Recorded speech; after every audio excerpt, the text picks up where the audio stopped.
Welcome to We Are Libertarians for this week. This is going to be an uncontrollable episode of We Are Libertarians. I don't know what I was thinking, but I invited all of the brutalists in Indiana on the podcast. And I've never been more excited to start a podcast in my entire life, making sure we're recording. Because... Is there an SD card in there? There's an SD card. It is recording. Great success. We learned a lot from Bob and Tom this week. I know. I've been running the board of Bob and Tom, and I have quite the story to tell after I introduce everyone. First, Greg Lenz, how are you? Doing well, Chris. How are you? The uncontrollable Greg Lenz, out of control on Facebook with the Hitler memes. I'm trying to inspire people, and you keep ending it. Like you will not let it, for whatever reason, spread. I don't know why it doesn't get likes and shares. I mean, they're beautiful memes. They're inspirational quotes. I love quotes. Quotes are my favorite. Yes. And I love sharing quotes. And so Greg likes to take the same inspirational quotes and then put them over photos of Hitler. That look beautiful with, like, a pink overlay or something like that. So if you look up Chris Spangle on Facebook, you can scroll through my feed. Most of it's public, and you can see some of Greg's handiwork. Aaron Ewert, how are you? Oh, very well. Oh, good. Talk louder into the microphone for me. Very well. Went on a lunch date with Dear Leader today. You did. Yep. We had lunch. Great. We were talking to waitresses. Well, I was. You were. Yeah, I was wingman. You were. You were literally wingman. You were helping me eat the garlic. Yep, spicy garlic wings while playing wingman. That's right. What can I say? Waitresses love me. Tyler Weiss? How do you say it? You can say it however you want, but it's All right. Weiss. Weiss. Tyler Weiss, how are you doing? I'm doing very well tonight. Good. And then making a return appearance way too many times and way too short of a span, James Nease. I've got shit going on, son. Like, I will ride down here every Thursday, dude. Because, like, what is it? What does it? Go home or like come here and check out that sexy ass body, bro? So, Which body are we referring to? Mine. Spangle, he shed a couple of pounds, dog. So he's definitely hitting that like 6 range. Greg. Spelt. Hitting it 6 Spelt. out of 10. First, use that coaster for me. Yep. Because your can hits the table and it's noisy. Now, what is the number one rule on podcast night? What do I always say, especially to Harry? Don't be early. Get the door. James. I say I love Ewert. we say 7 p.m. Do not be early because you might see me naked. Well, guess what happened? Boom, baby. So it's 6:20. I had carried in some groceries and I had gone shopping this afternoon, carried in a bunch of stuff, forgot to shut my door and lock it like normal. And I'm just hanging out. I got some Jay-Z. I think it was Big Pimpin' playing. I'm cleaning the bathroom, folding some towels. And I hear my door shut. And I go, well, that's awkward. It's a Negro. Okay. What? You can't say that, James. Did you say Allegro? Everybody had a drink of beer in their mouth and then almost did a spit take. Yeah. So, like a true alpha, I don't go, who is it? I hulk up. I put a washcloth over my balls and walk out straight up, square James up. Here comes sauntering in with his 44-ounce up to his lips. He's just sucking on down his drink. And he goes, oh, Jesus Christ, dog. I go, James, what the fuck are you doing here? I'm naked. And he goes, I can see that. Are we doing a podcast tonight? And I go back into the bathroom. I go, yeah, but in 40 minutes. Go away. Did you have Into to the leave? mic. What? Did you leave? No, I just sat down. I was like, what the fuck? No, he sits down at the end of the table. So I Put clothes on, hopefully. no, I didn't put clothes on. I shut the door. I continued to be naked. I took a number 2, and then I took a shower because that was my plan. And just because James is in my house, I'm not getting off script. We're rolling right through. I needed a shower and a deuce. So it really wasn't that weird. Like, I was under the impression you just, when you put your groceries away and, like, organize them as they're so excellently organized Right. and put into nice grain containers. I am fastidious. I just thought maybe you did that in the nude. Like, that was just routine. Most But you of were the going time. to shower. But I was going to shower. Yeah, that's why I was naked. And so I take my shower and I cover up the towel because I just assumed James hasn't left. I don't know. And so I put the towel over my nude body. and I saunter into the bedroom, and I look over, and James is sitting at the end of my table reading the Bible. Brutalist overlord. Seeing me naked converted him into... I had to consult the Old Testament to what I do in this situation, and technically I should like shave his head and shame him, but Yeah. you know, it's just... You could probably get Sodomites. away with stoning. Yeah, like sodomites, obviously not in this house. I mean, I'm just saying, there's one rule on podcast night. Don't be early, and you've now violated it twice, and you've seen me nude. Well, you didn't see everything. I had this little washcloth. It was probably like that bubbling they do online.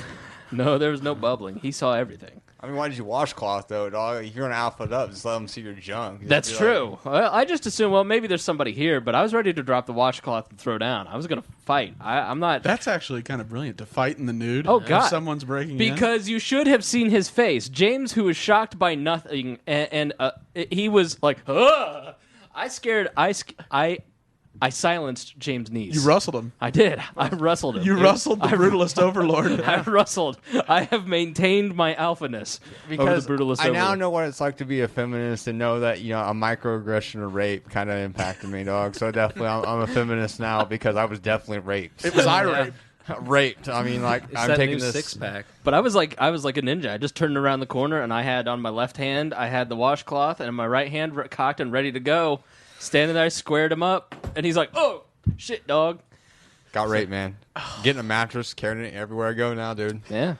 Man, that's a shame. Just carry that washcloth with you everywhere. Gird your loins. Also, I folded the washcloth and hung it back up, so... Damn it. Ball roulette. I've seen your bathroom too. What is with? I thought that thing on the floor was like a bidet, but it's apparently your cat's dish. Please tell me you did not use my cat's water dish. Oh my!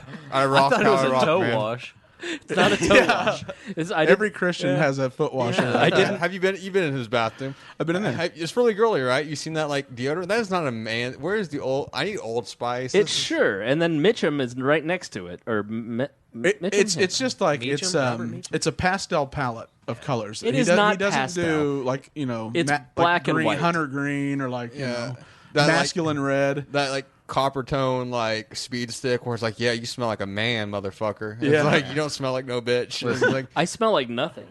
smell Here. I think Bernie Nah. Sanders would be offended by the amount of different kinds of deodorant you have. I agree too. That's white privilege at its finest. Everybody smells like a bitch under the burn. Talcum baby powder. I don't have a girly. I just have a clean bathroom. I like black and white and just things very. I don't know if sterile is the right word, but Yeah. simple.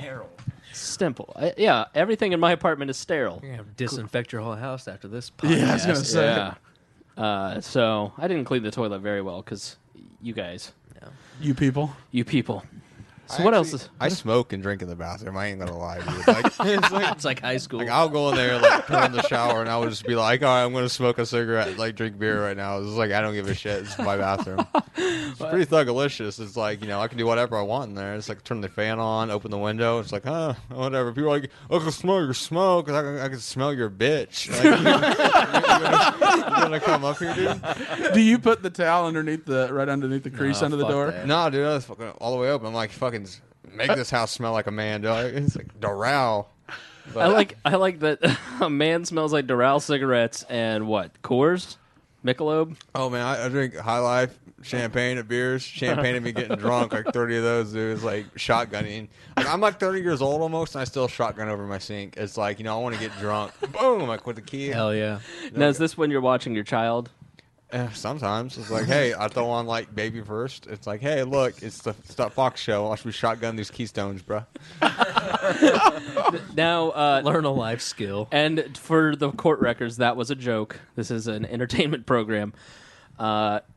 I'm helping you. It's PBS. Right, I know. Brought to you by Carl Sagan Foundation of Now, Interplanetary Science. is it a boy or a girl? It's a girl. All right, you got a girl. All right, okay. How old is she? Like one. Like like one. Could you give me a Has guess? she turned 2 yet? No, yeah. Okay, then she's one. She's one. Do you know her name?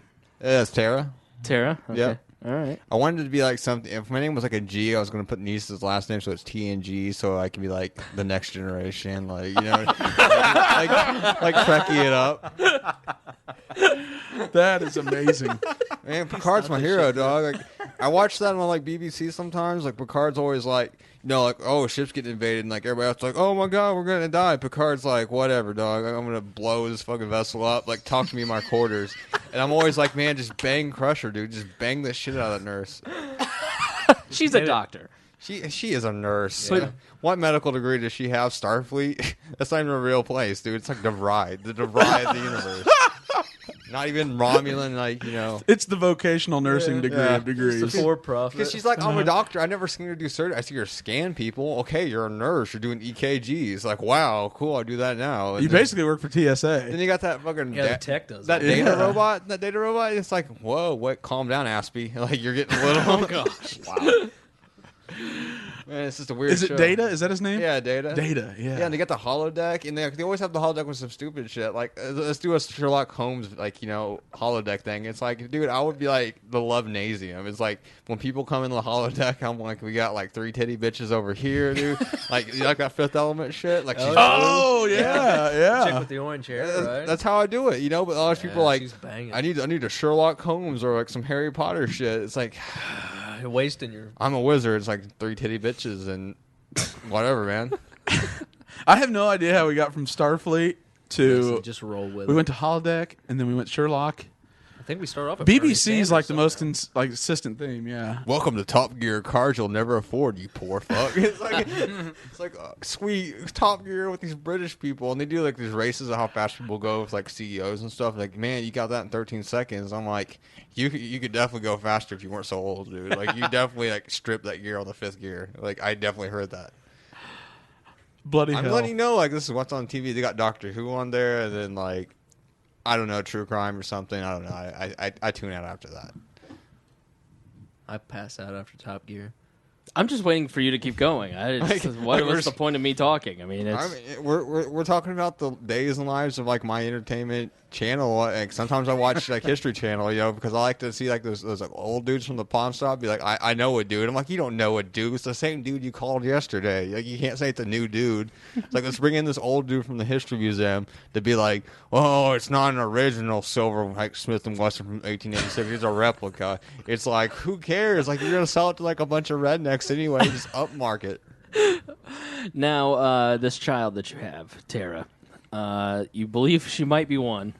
What do you feed her?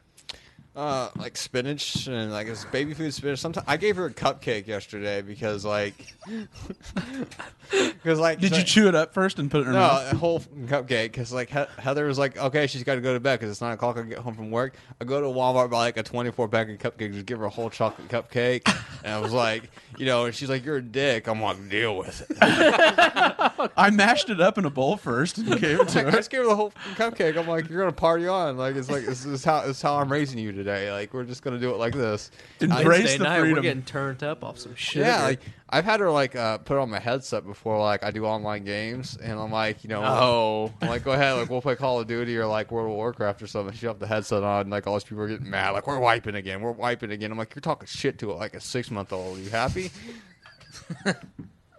Oh, James, you are... My parenting is top notch, Right. Because like not He's everybody free can range. be, yeah, Right. not everybody can be a winner, and it's just like I'm just teaching her to be a winner. You better get him used to life. Not the way everybody life can is be a right winner, and I'm just teaching her not to be a winner. Is that what you just not said? teaching her to be a winner. Oh, It's okay. like sometimes It's very zen. Like, he just lets her be. And then he provides choices, and, you know, she either makes Yeah. them or she doesn't. You fuck up sometimes. Hey. You make the wrong choice. How... describe to me the James Nease philosophy of success. If I want to be a success like you, how do I do it? Well, a lot of people say it's hard work, but really it's just lying. Like, you know, Fake it till you make it. yeah, that's the Trump 101, man. Like, you Trump know, 101. it's like, you know, I could say that, you know, I didn't go through like 5 bankruptcies. That makes me look bad. I could say I restructured it. You know, we restructured my company, and it's just like, that's how you do it, man. Like, some people are like, man, I want to work hard and get where I'm going. Like, you're going to get shit, you fucking scrub bag. You know, it's like you're getting shit. Okay. The opinions and the words used by James Nease are not the opinions of the hosts or myself or really society. I mean, sometimes you gotta, like, look at a dude and you see, like, man, his production is 108%, but we're doing a tiered system, and it's like, you know what, Dave, you're a great guy, but like, I really need that Lamborghini, bro. Like, I'm definitely gonna restructure your fucking job title. Oh wow. Sometimes you got to be ruthless like that. I tell people like this online. I tell people like I do score mentoring, and I'm like, okay, we're SBA. Like people are like, what do I do? I'm like, well, you're gonna blow $50,000, and people are gonna buy you out and restructure you. Like, you want to lose your house because I'll definitely take your house. For half the price. I mean, but yeah, You don't tell them to. It's I- SBA. You don't have much choice. But like with business commercial financing, you would never tell them to personally guarantee it, would you? I would tell them anything to get them to buy it. You know what I mean? It's like, But He through feeds his Score? daughter No. a chocolate I was gonna cupcake. say, if you're doing that through Score, like, whoa, He feeds his daughter a chocolate cupcake before bed. He's not responsible. he doesn't like burden her with $150,000 in debt though that she'll never be able to clear out through bankruptcy. Are we sure? actually at Score, I do like pretty much just like, hey, let me tell you like the information technology you need to buy. But like, if you get me in like a bar, dude, I'll like I'll be like, hey, you need to sell this. Like, you're like, well, that's not ethical. I'm like, no one needs to know. Define ethical. No one's watching. You're not going to get caught. I'm just saying, you got to wolf from Wall Street it sometimes. You know what I mean? It's Beat like, the chest. Yeah, and if you get caught and you see like the vans outside and the agents rushing in, it's like just have an escape shoot in your office where you can like pop up in your Bugatti, dude, and like hit that airport. Because once you hit Jamaica, dude, they ain't getting you no more. There's no extradition there. Marcus Shrinker, the guy from here, was that right? The guy Carmel, that, yeah, right? he had where like he a, jumped out of the airplane. and he had his right? motorcycle Yeah, waiting, but then he had like a cadaver in the plane, so it looked like his body, like died in the crash. And, I mean, it was. Oh, yeah. I forget. He's actually in jail. He's the cellmate of That's somebody. a It's famous- famous. There was a doc on it. What are you doing? I mean, that's where I look Greg- over and Aaron is like filleting the microphone for a selfie. Hey, that was for your buddy Put the Jeff phone Everett. down. Yeah, quit texting. So, Greg, when are you going to get to that point Shout in out to your David. finance place where you're going to be that? Never. that Does dude? anyone ever get there? Shit, Greg's working up there. I mean, like 3 more years, Greg will definitely be like senior, like partner in acquisitions. I just want to take over 4chan with James Nease, and then Yeah. we'll incorporate it, and we'll you know what? Troll consultants. We've talked about this before. Well, I think me Yeah, and Greg Trollium, have I think we have LLC. the same dreams every night. Yep, we do, because we have the same meme ideas. I'll wake up and I'll be like, Greg, you want to go in half with me with this freaking Tinder / do you? never mind. I better not talk about when it. you when you're doing the bank and you do repos, do you personally want to No, go no, we don't. repos? No, because we Foreclose that don't shit? hold anything on our line like Do- U.S. Bank or anything like that. But do you want to? I mean, like, do you want to be that? It's not dude? my problem. Like when like they don't pay, do you want to kick open the door like a kid's like eating like a taco? You knock that shit out their hand like you can't afford this bitch. No, That's my no, taco because that's now. how people go to jail, and like that's why if you get foreclosed upon, you've still got about 4 years before you ever have to be out of the house. Right. But in 4 years, you're saying that's definitely in I mean, I would hope by then you'd made one payment, so they have to start all over again. No. Make a single payment. He's not denying he won't knock that fucking taco out. I'm your just hand. saying, like, if you in 4 years can't scrounge up a $560 payment of just the principal and interest, you're gonna knock, struggling. You're gonna knock that taco out of her hand. I will crunch that taco in two. You're like, you want to go to college? Too bad. Here's an application to Denny's. It's like, goddamn, Greg, thug life, dude. He's Can the, you say serving Grand up some of the Slam? real- he's the world. future Potter. Well, I'll get you there, bro. I know. We'll get I there. put your Together. trust in faith, and you'll never. We'll be one of those like shady like 25% APR lenders. It's like, come on, bro. Like, I want to take your house. I'll take your fucking wife, dude. It's like, could you imagine Is if this a James? payday loan commercial? It's like that American Spirit loan where it's like Oh yeah, you yeah. can get $10,000 Yeah. with In 45 minutes with a thumbprint. 74 payments of $867. Yeah. even if I wasn't that, I would at least like to be interest president of like Everest College. You know, where people are like, Everest, get yourself an education. I'm like, damn right. Hey, what do you want, bro? Business, paralegal, dealer? I got it all, man. Slinging that shit. Could you imagine if James were your banker, your insurance agent, or like, It's way better when he's in charge of financial data and he's the one standing between that and the deep web. That makes you feel way better. I mean, like, I would definitely be like a great face. Like, if I was like governor, dude, I'd be like, yeah, I don't give a shit. Fuck your roads. I don't give a shit. I ain't building that up. I would literally curse every conference, and people would be like, why are you like robbing Medicare again? I'm like, because I don't give a shit. Thug life, smoke blunts, 420 every day. Blaze it, faggot. James Trump Really? Do you have to say the F word? Yeah. That's something that we say in private, James. I mean, we. You claiming that word now? No. Okay. That's not right. That's offensive. That's offensive. It's only offensive if you're a lesser, like, non-American person, and that's fine with me because you don't vote anyway. It is what it is. You mean a parallel Mexican? Parallel Mexicans, Dindus. Dindus. Didn't do nothings. Okay, James, you have to stop talking now. Speaking of offensive, I want to talk about the meaning of words. Yes, let's get deep. Let's get right into it, and let's talk about the shooting that just happened a few days ago. Tragic. Yeah, like so many times we are offended and outraged by something, and anytime I hear anybody say "I'm offended," I think you're lying. I think you're full of crap. Like and maybe it's just because I'm offended by nothing. Like, You cold, heartless son of a bitch. no, but I mean, Greg knows me well enough. Is there anything I'm really offended by? No, there's things that you don't love to see or like hear about, but other than that, like that doesn't even get you to the point where like you're physically upset. But there are things that morally outrage me, and it's usually violence against people. and you keep it private. Like you don't go out and say, "Well, we need to ban," Of course, you know. 'Cause that doesn't fix anything. No. I just think that people, when they, I'm offended by Rachel Dolezal, I just think you're full of crap. I honestly do. But when you see something like these videos of this shooter, what's his name? Vernon. Vester. Vester, yeah. Yeah, Vester. I forget his first. I'll look it up. It's Vester, the reporter molester. Okay, stop. Vester Lee Flanagan II. All right. Wow. And so when you see the shooting, and then when you watch the point of view I think shooting, it's Flanagan. Yeah, Flanagan. It's Vester Flanagan he II. had like two names. But he refers to himself as Bryce Williams. Right. It is disturbing. It is outrageous. It is troubling, and it's one of those times where you say outraged and disturbed and offended and troubled, and you actually feel the words, as opposed to just saying the words without actually having any emotion behind them. Because if you saw the video, and I wouldn't recommend watching it, because there's really, and honestly, F you, New York Daily News, for putting the 3 photos that you put on your cover today of the killing. It's just, using something like this as clickbait or a reason to sell newspapers and get PR is really, you're shameful. You watch these videos and you feel those words. And I think the first takeaway that I have out of this situation is just, there's things like this that, like Sandy Hook, like Virginia Tech, like Columbine, like this, where we feel what outrage actually is and what it means to actually be disturbed and offended. And we should really keep that in mind the next time a Rachel Dolezal comes along, or the next time Donald Trump says some crazy batshit insane things. Anchor baby. Right, or an anchor baby. You're not offended. Someone hunts a lion. The next time somebody hunts a lion. Also got the new frames. Went with the Minnesota dentist look.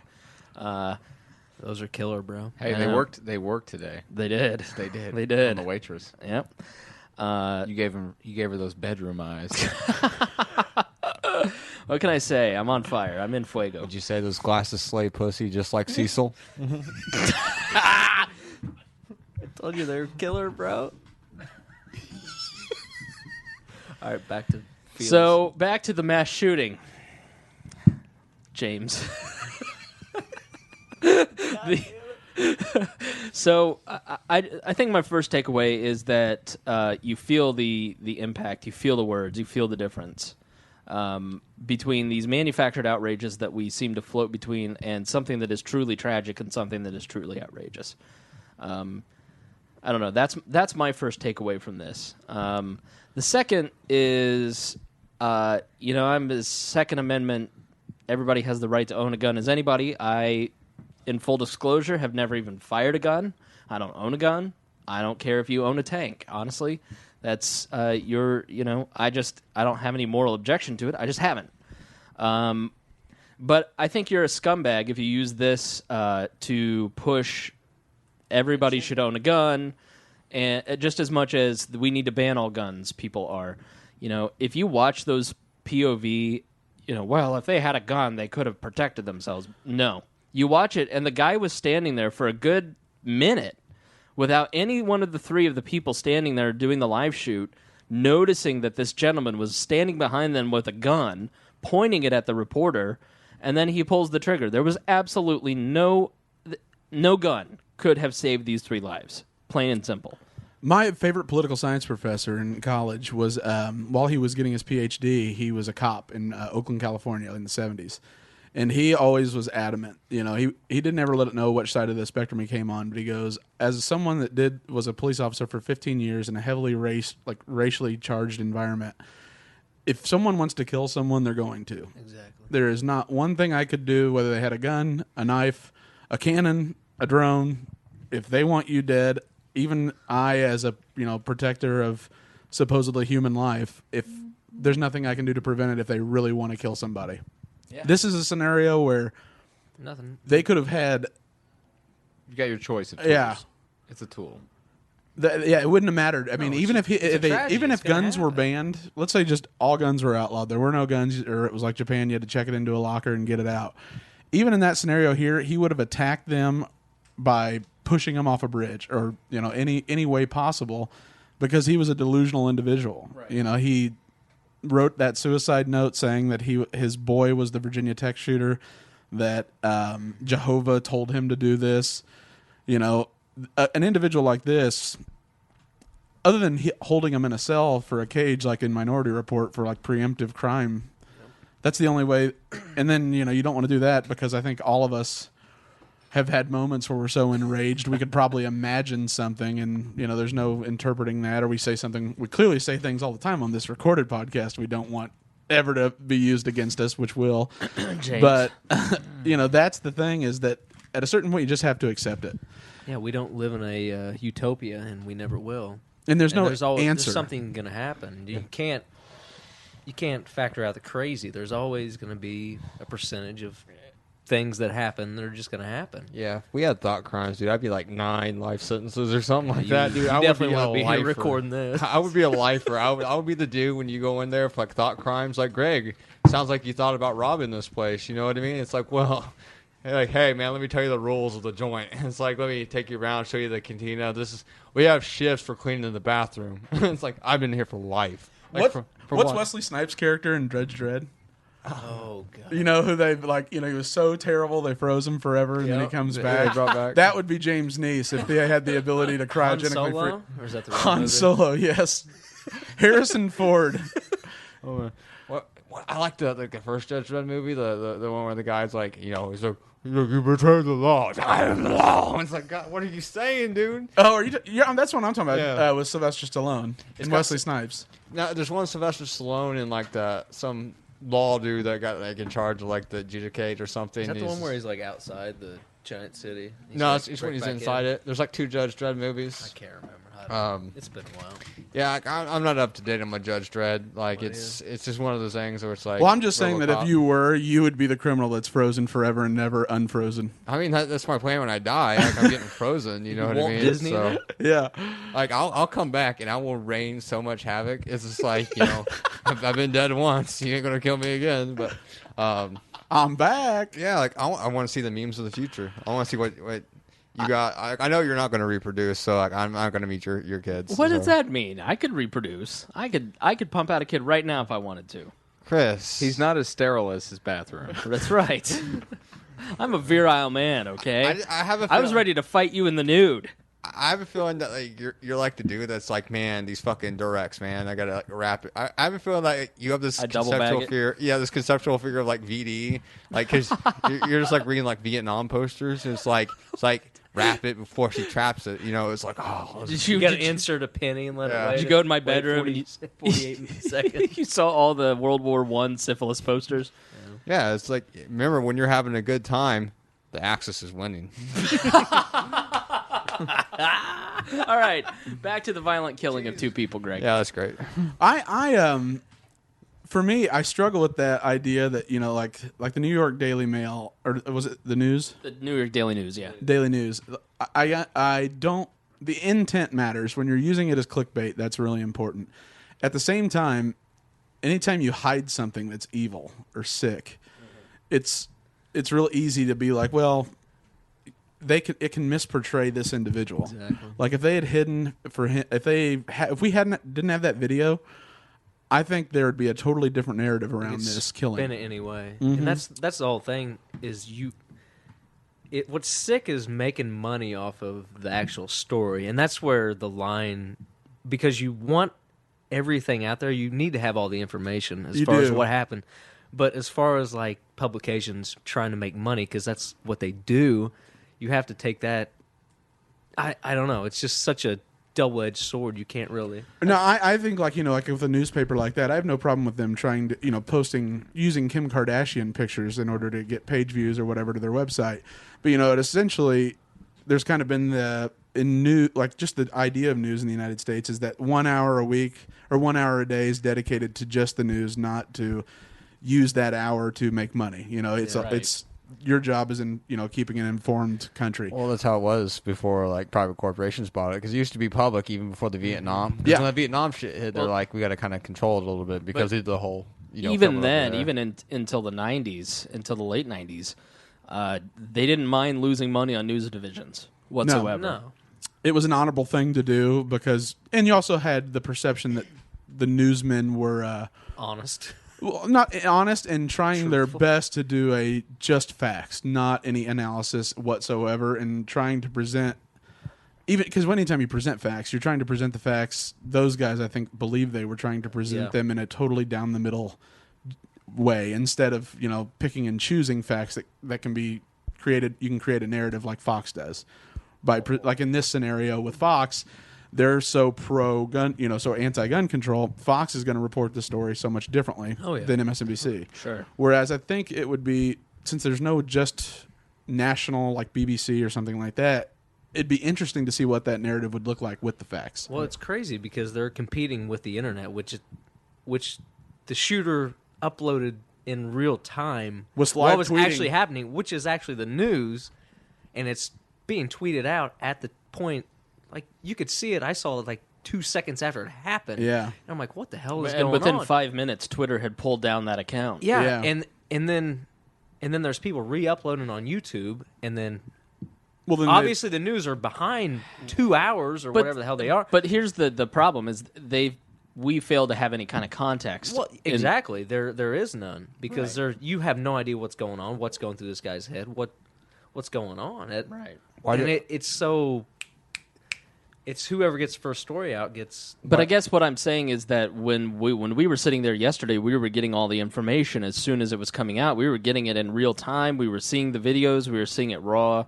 We were seeing the mistakes. 4chan pulling the photo of the one guy and random people getting accused. Same with the Boston bombings and everything else. Reddit's going after all these random people who have backpacks and right.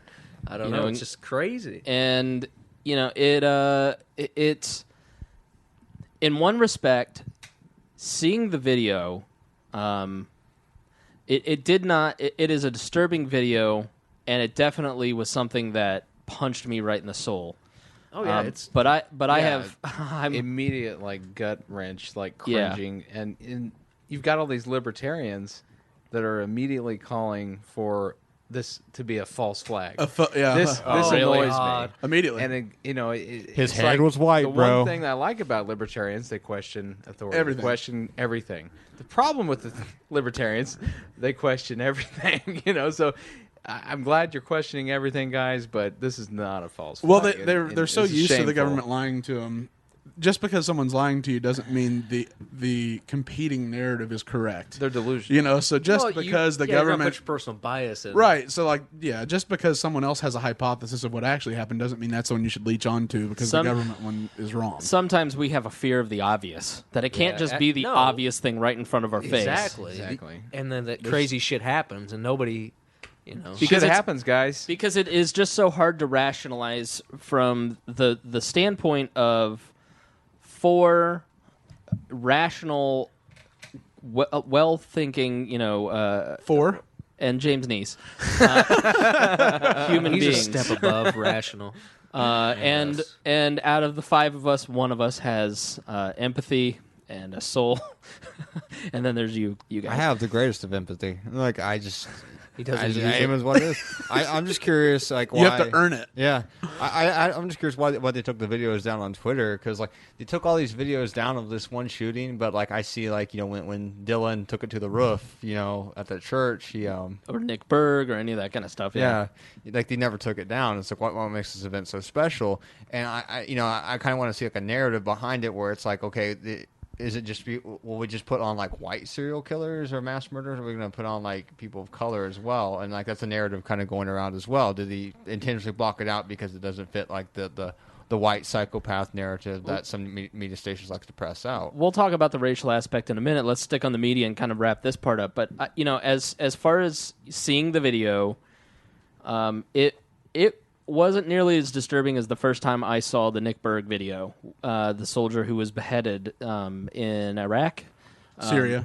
In Syria. I mean, this is the early days when you had video on the internet, and it was, this was 10 years ago, I think, when I saw that. And I just was not right for like 2 days. And I had a friend who saw this, and she just was, she was messed up all day yesterday because she saw the videos. She just clicked on it, watched it, and there was no like warning because it's just right into it. And and part of me wonders if that is a good or a bad thing.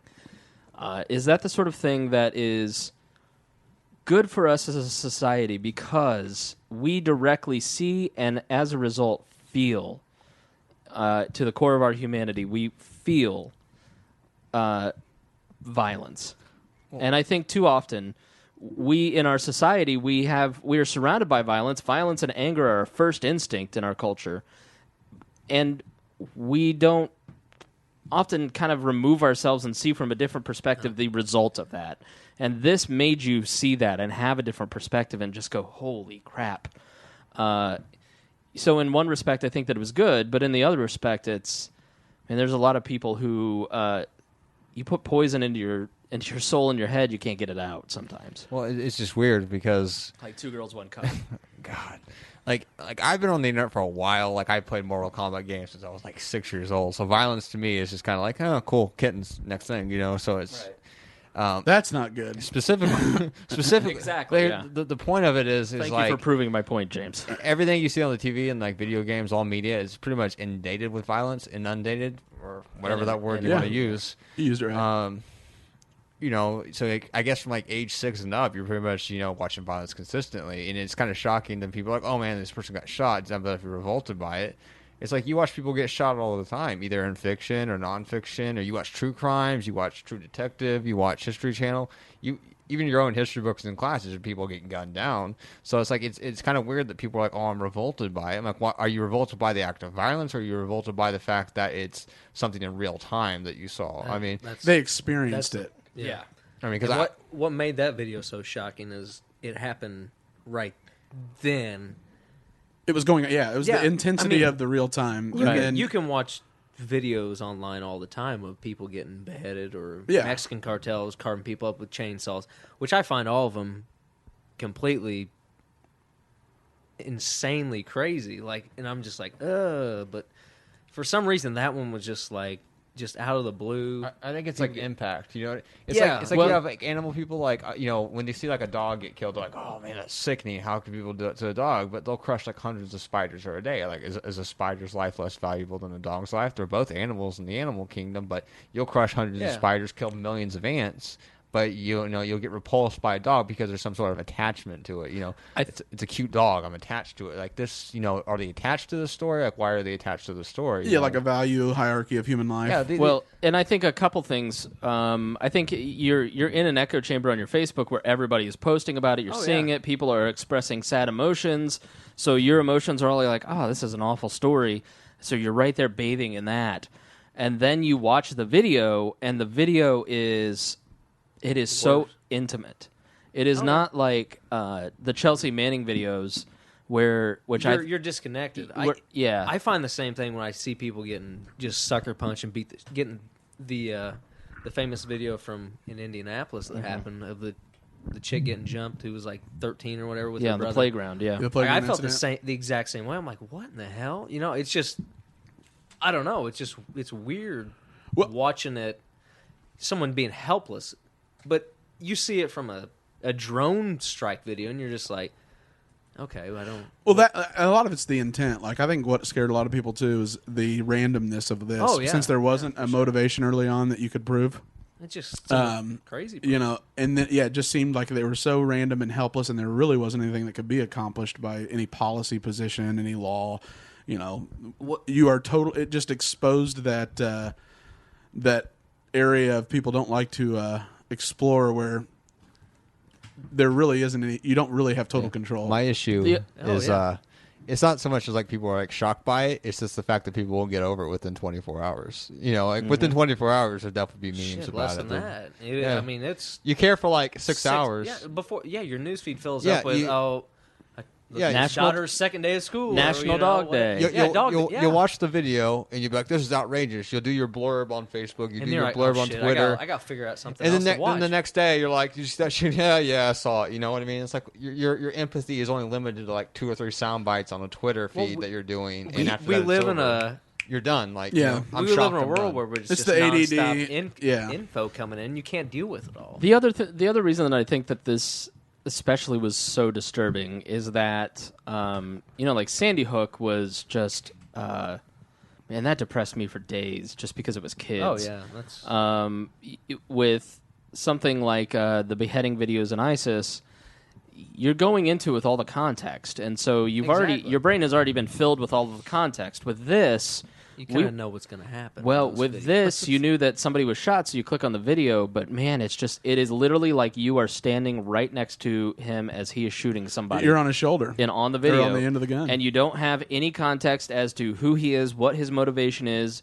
We're triggered in the animal portions of our brain that, oh my God, he's still out there. This could happen to me. These people look like us. These people are, just standing there. They're totally unassuming. I mean, I think there's a very real fear trigger that is hit with this incident that I think that's why it impacted us. And it's, this is a 24-year-old woman, and newscasters, if you ever have been around news people, like I've worked around news people, and they all look like 5 years older than they actually are. She's 24, and I'm 31, and 24 is young, and then she's got the fiance, and they're happy, and then she's got the dude, he's getting married, and he's 27.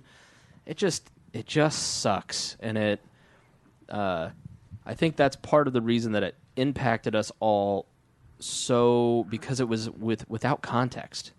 It was almost like the DC sniper thing, where there's you have no idea what's going on. Exactly. When it's going to strike, what's happening. Right. Who are they random's picking the out? most scary thing in the world. Oh, yeah. Like, intent is that desensitizes you. Like, you see the beheading, or you see a drone strike on YouTube or something. Or the Tsarnaev brothers. Or the Tsarnaev, it's just random when it's the rogue actor. Yeah, it's insane. It's that Heath Ledger character in Dark Knight that there is no explanation, and they know it, and they love it that you know it, and you're in fear, which makes it even more. But then at the same time, like with you look at these pictures from the libertarian perspective, the question becomes, what's the result going to be? Because people I know that are staunch gun rights supporters now are looking at it from a perspective of, well, maybe we need a more in-depth national conversation.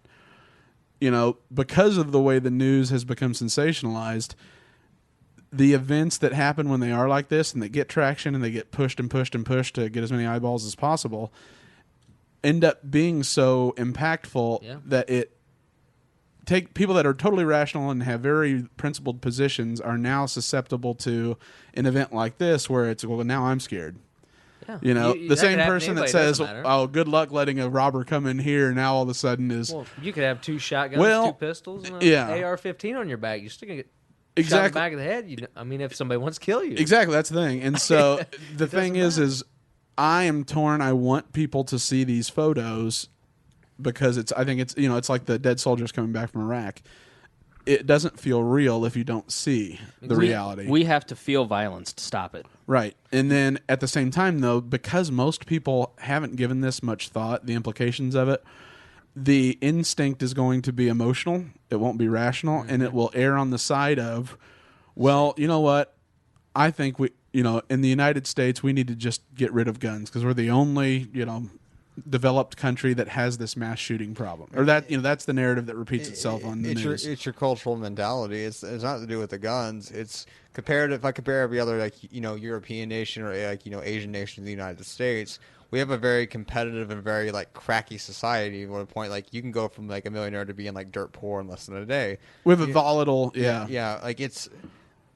We stress so much on competition that it becomes to a point that people obsess over it. This guy cracked because pressures at work, pressures from his coworkers. There's always an excuse. Yeah, it's never just. They don't have that in Europe. They don't have that level of if I don't get this extra hour or two in, or I don't get this report done, I'm a failure. We don't have that level of. In Japan, there's issues like that. If I don't get this thing done, suicide's an issue with people in careers like that. But it's not a personal, in Japan. But they jump off buildings. They don't kill themselves with guns. Theirs is a national pride collective thing. Instead of the United States, it's I need to be obscenely wealthy by 25 because I was told I could be president at 3. Yep. Mm-hmm. So I sent Aaron an article today. I don't know if you got to read that or not about that. It's called Strain Theory. In mental health, and what it is that idea, just in summation, this isn't all of it, but in summation, it's that there's such an intense internal pressure we put on ourselves because we were raised with such high, or even though the idea was to boost self-esteem, being told we could do whatever we want, we could be whatever we want, it was individualized, and you haven't accomplished it, and so then, in this guy's scenario, he gets let go, he sued them, the news station prior to, they settled because it was a negligible amount. And then he, though, felt depressed. He couldn't take that it was him not being good because he's been told he'd been good his whole life. Right. He couldn't take it, and so he started looking for outside oppressors. Yeah. And so that's what that strain theory is within sociology, is that as a culture, since in Japan, they're all doing it to make Japan great. So you work hard as an individual to make the collective proud. Here, it is the Kardashianization of, I'm not, and most times it's not even wealth, it's fame. People don't even, the average person like this guy didn't want wealth. He wanted to be known. Successful. Right. Which is why he took the route he took. Yeah. Let me tell you, anybody who works in media, as someone who has spent his career in media, it is basically a business full of insecure people seeking approval and attention. Hi. And it is... Leader. It is, yes, please make some more Dear Leader memes of me. Trust me, my wax wings melted hard the last couple months, and talked about it a little bit in the last podcast, and one of the problems is comparison. Nothing kills your self-esteem quicker than comparing yourself to other people, and when you are...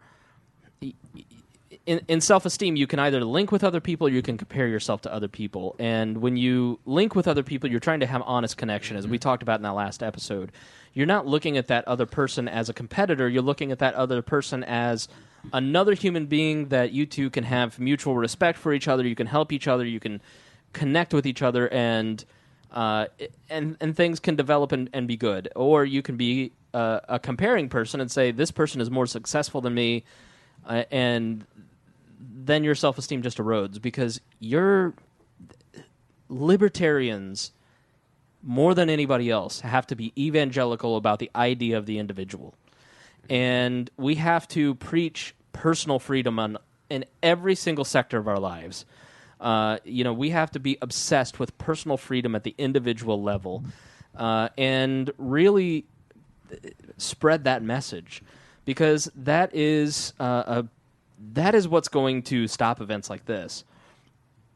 What it comes down to, as a person who has compared myself to other people my entire life, who has sought out attention that has led me to great careers, great jobs, a large social circle, but poor personal relationships in a lot of ways, and bad thinking habits, because I have been obsessed with how can I be more popular than these other people.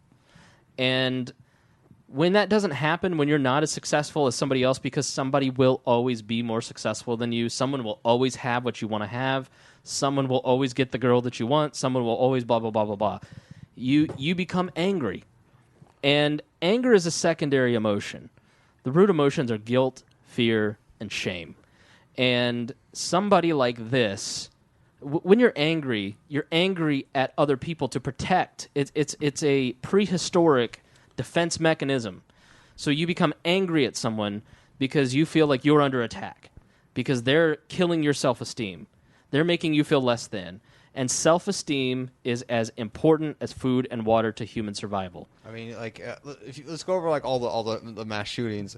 Like the guy from Virginia Tech, the Asian dude, whatever his name is. Like he shot up the place because of some grades or some girl issue where it's like, oh, okay, this girl didn't like me. Dylan Roof, he shot up that church because some girl didn't fuck him. Like, okay, cool. Then you had to do that, in Southern Texas that shot up that girl because why? She wouldn't fuck him. It's an issue of. These people believe they're entitled to this. Right. If you have a feeling that you're dead set that I'm entitled to this, like I'm entitled to only date these 10 out of 10 women. I'm entitled to make $150K a year. I'm entitled to get this Harvard degree. And you believe that for so long, you get this sort of neurosis thing that if it doesn't meet that expectation, because sorry, dude, you're not getting that 10 out of 10. You look like a troll. You're not getting that. You should be content with what you have in life. And content with yourself and what you can personally achieve. So how is America going to fix that issue when America is born and bred from that issue? Bernie. This is America. There's nothing more American than believing you're entitled and you deserve the best. That's only in the last 30 years. Yeah. But here's the problem: is that we look at this, and I wrote an article on We Are Libertarians, a little ditty on We Are Libertarians, because I just look at this from a different perspective because I am obsessed with personal freedom and the individual. And I look at this and I say, the way to fix this is by controlling the only person on the planet that you can control, and it is yourself. It's public shaming is what it is. And we have to shame people. Exactly right. And so what you have to do is, what is the opposite of anger and hate? It is love. It is seeking the welfare of another person, which means making sure that other person is taken care of, that they're happy, and accepting some responsibility for the people around you and making sure that their welfare is taken care of. And in exchange, they will do the same with you. The way that you treat other people is how they will end up treating you. And that is the only way that we fix this, is by you making the decision to treat people, to not have your first response, as the culture has taught you, to be anger and violence, and to be a victim. Culture. It is to be content with yourself and to pull yourself up by your bootstraps, work on your self-esteem, get a book called Self-Esteem by Matthew McKay, and read it, and think about the cognitive distortions that you have going on in your head. Think about how you treat people. Think about how you react to others. And then start being evangelical about individuals treating other individuals correctly. Because society is obsessed with finding a fix because they want the easy fix. The hard fix is fixing yourself, because that's going deep inside your mind and dealing with your own emotions is scary, and that's tough. And you might not do it right, and you're plagued with self-doubt and fear and shame and guilt and all that other BS. So let's do what we do all the time, push it onto somebody else. Let's pass a gun law. Let's have more guns. Let's have this problem. Let's pass a law. Let's fix a law. Let's repeal a law. Let's use politics in there, man. Right. Let's use politics to fix society's problems, because I'm incapable of being an adult and fixing my own. So I just get so pissed off when I watch triggered. I get triggered. Russell, man. When I sit there and read libertarians, especially, missing it. It is about individuals changing society, not society controlling and changing individuals. And we do it. We have groupthink, and we have to stop. You have to think differently, because more guns isn't necessarily going to fix the problem. I don't think it would hurt. An armed society is a polite society, but it's not necessarily going to end. Yeah, it's not a panacea. It's not going to eliminate the rogue actor at all. If anything, nothing can. Yeah, if anything, pass all the laws you want, but if somebody wants to kill somebody, they're going no to. law will fix an issue of the heart. But law it's physics will implode that son, baby. It fucks all these problems. I pass a law that you have to put your life story on 4chan and let them just have at it. And then if every individual in the United States had to suffer that punishment, then maybe we could beat the self-esteem and that desire for fame. And well, actually, it'd probably satisfy the desire for fame.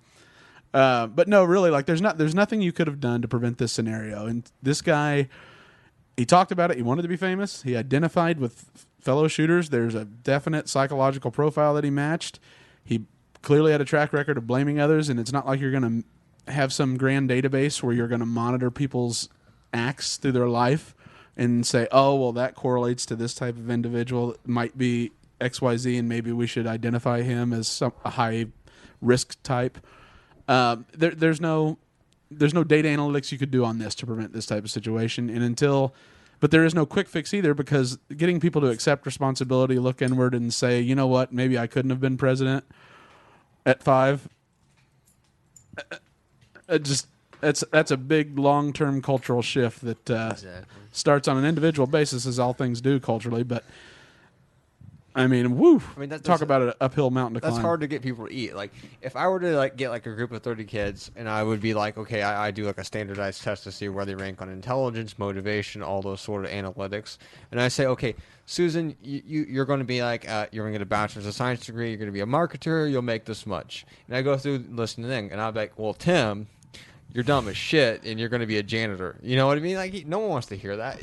Legitimately, that's what you're asking them to do when this looking time. Like, not everybody can be president. So not everybody can be, a college graduate. Not everybody can make, more than like $12 an hour. We need ditch diggers too. Yeah. Some people are going to be. We've got to be honest. We've got a real honesty problem in this country, and then. Well, it's because the academic world for the longest time thought that self-esteem was the most critical thing to achievement. So, like, the key to getting higher test scores as a country and accomplishment was that if we tell these kids they're great, they're going to study hard, they'll believe it. They were wrong, because test scores haven't budged; they've only gone down. And not only that, the after effects were the me generation, the millennial generation, participation awards. Yes, ribbons. Even though the kid's keeping score already. It's all bullshit. It is, and so everybody's a winner. And it started out with the best of intent. Your hardest. Except now it's materializing into serious mental health issues. Which is where this conversation ultimately always ends up. Which we stigmatize, and we don't want people to get help for, and people feel. The thing that I have learned over the last year is the power of telling your story and saying the things that are deeply shameful. Exactly. I'm a libertarian. I am a libertarian. I am a gay American. No, that's not true. We heard it here first, folks. No, I am a cat man. I'm reading a book called Think Like a Freak by the Freakonomics guys, and it's really good. It's really interesting to hear how they think differently, how they approach problems differently. And one of the things that the second chapter is the 3 hardest words in the English language are I don't know. And they talk about how the Iraq War and all these American soldiers and Iraqis, 200,000-300,000 lives could have been spared had the Bush administration just said I don't know. Instead of trying to pretend that they were omniscient and they knew everything and that we need a scapegoat, right? And so exactly right. Check your pride, basically. Exactly right. Even though it was Saudi Arabians, it's the Iraqis that are really the culprit. Right. Well, my daddy didn't do well there, so let's go back. Exactly. Not Donald. It was a heat of the moment thing too. Let's be honest about it. I mean, it's we demanded an answer. We can't waste this good outrage. We need an answer. Colin Powell flat out should have just said I don't know. I mean, his evidence with the yellow cake was just faulty. They just didn't know. They didn't have an answer. But the problem is that in politics and in business and in other sectors of life, we really struggle with waiting. I don't know. I don't know the answer. You don't want to look weak. And as men, we especially struggle with this. We don't ever want to show weakness. And you don't want to show any authenticity because then you're less of a man. I don't know. It doesn't work. All right. Let's say we're part of a company. Okay. And I'm so bottom line driven. Like, bottom line is the only thing I give a shit about. And it's like because then your stock options don't. Chris Mangle, we have to move this acquisition. We're trying to buy company A and B for like $300 million in shared stock. And what's the best way to go about it? And if I was a CEO and I had less than 24 hours to make this deal before that market closed, and I said, what's the best way to go about this? And you told me I don't know, I would throw your ass out the door, dude. Because someone sitting behind you would know. Yeah. It's that competition. Or we'll make it up as make it sound like they do know. Yeah, and that's why people don't like that, because you work in a job and like they hire you for a job and you tell your superior you do not know, they will think you're a fucking worthless sack of shit, and they will throw you out the door quicker than what you think. That's how everything works in this society. So if I can hire these people and I said, okay, your resume said you had 15 years experience building this shit and you don't know how to build this shit, you're gone, dude. You're gone. So you're telling me that know-it-allism is more important in business and life and politics than honesty. The thing is that's how they see it. Right. It's not. Define honesty, they. Honesty is they are the shakers and movers. These are the people that make things turn. The people that want results. The people that invest. The people they that have huge decisions to make, and so they rely on the best input they can get. They can't take that. That's what they value and compensate. And these are everybody. These are your business owners. These are your politicians. These are your military leaders. Like your generals. Like if you're like a captain and he needs your report. He does not want to hear I do not know. He needs to hear decisive action. And it's like that aggressive, alpha maleism that goes through like all these environments. Like politicians, like they'll tell you they don't want to tell you I don't know. Even in their like closed board meetings, like they'd be furious if some guy told them intel and said I don't know.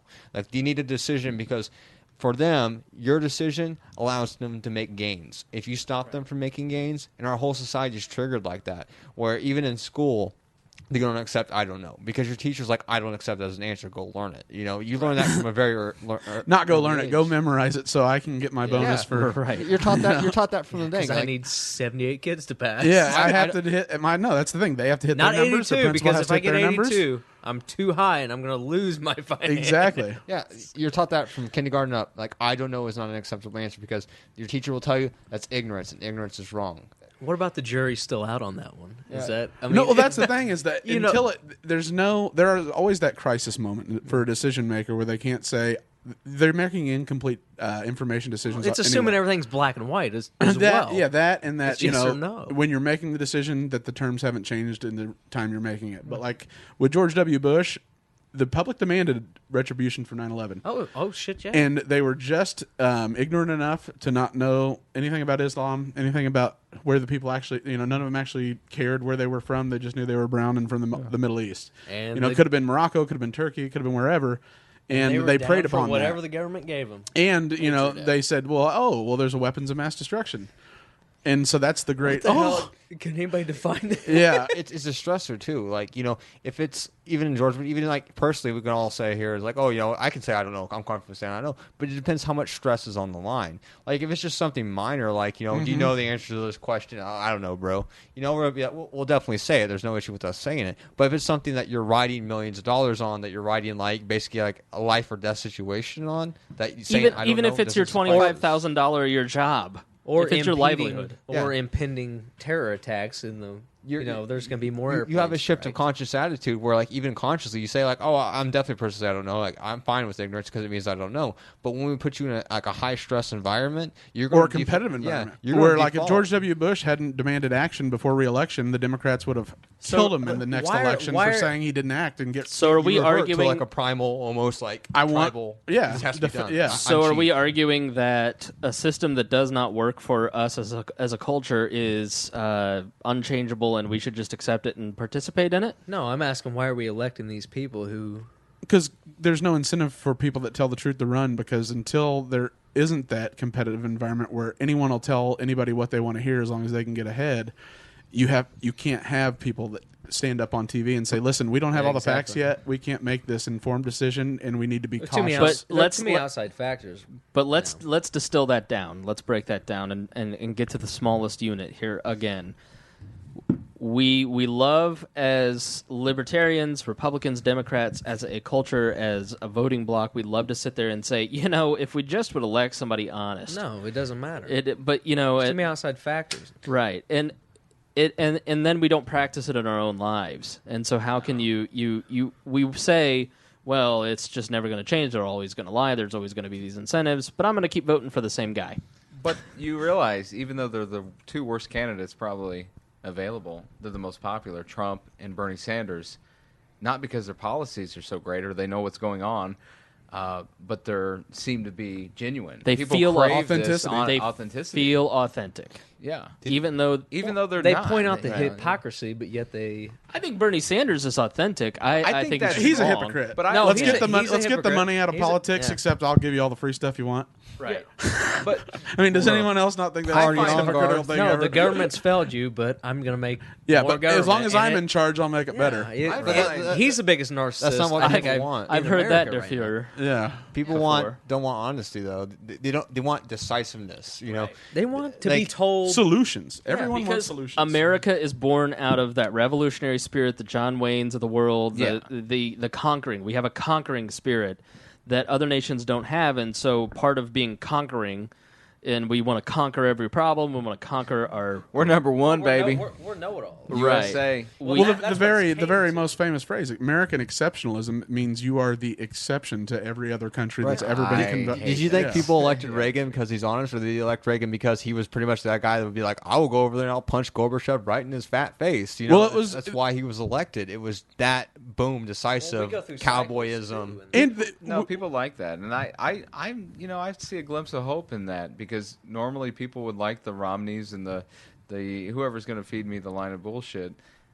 make America great again with a Yeah, hat. politician, and badass now hat. you've got a couple guys that I don't necessarily like, but I kind of like the fact that people are liking them, because it shows that there's this tide that's turning in Yeah. America. The that thing is, they're liking them for all the wrong reasons. First not president because on their browsers, bro. policies Into the great. mic.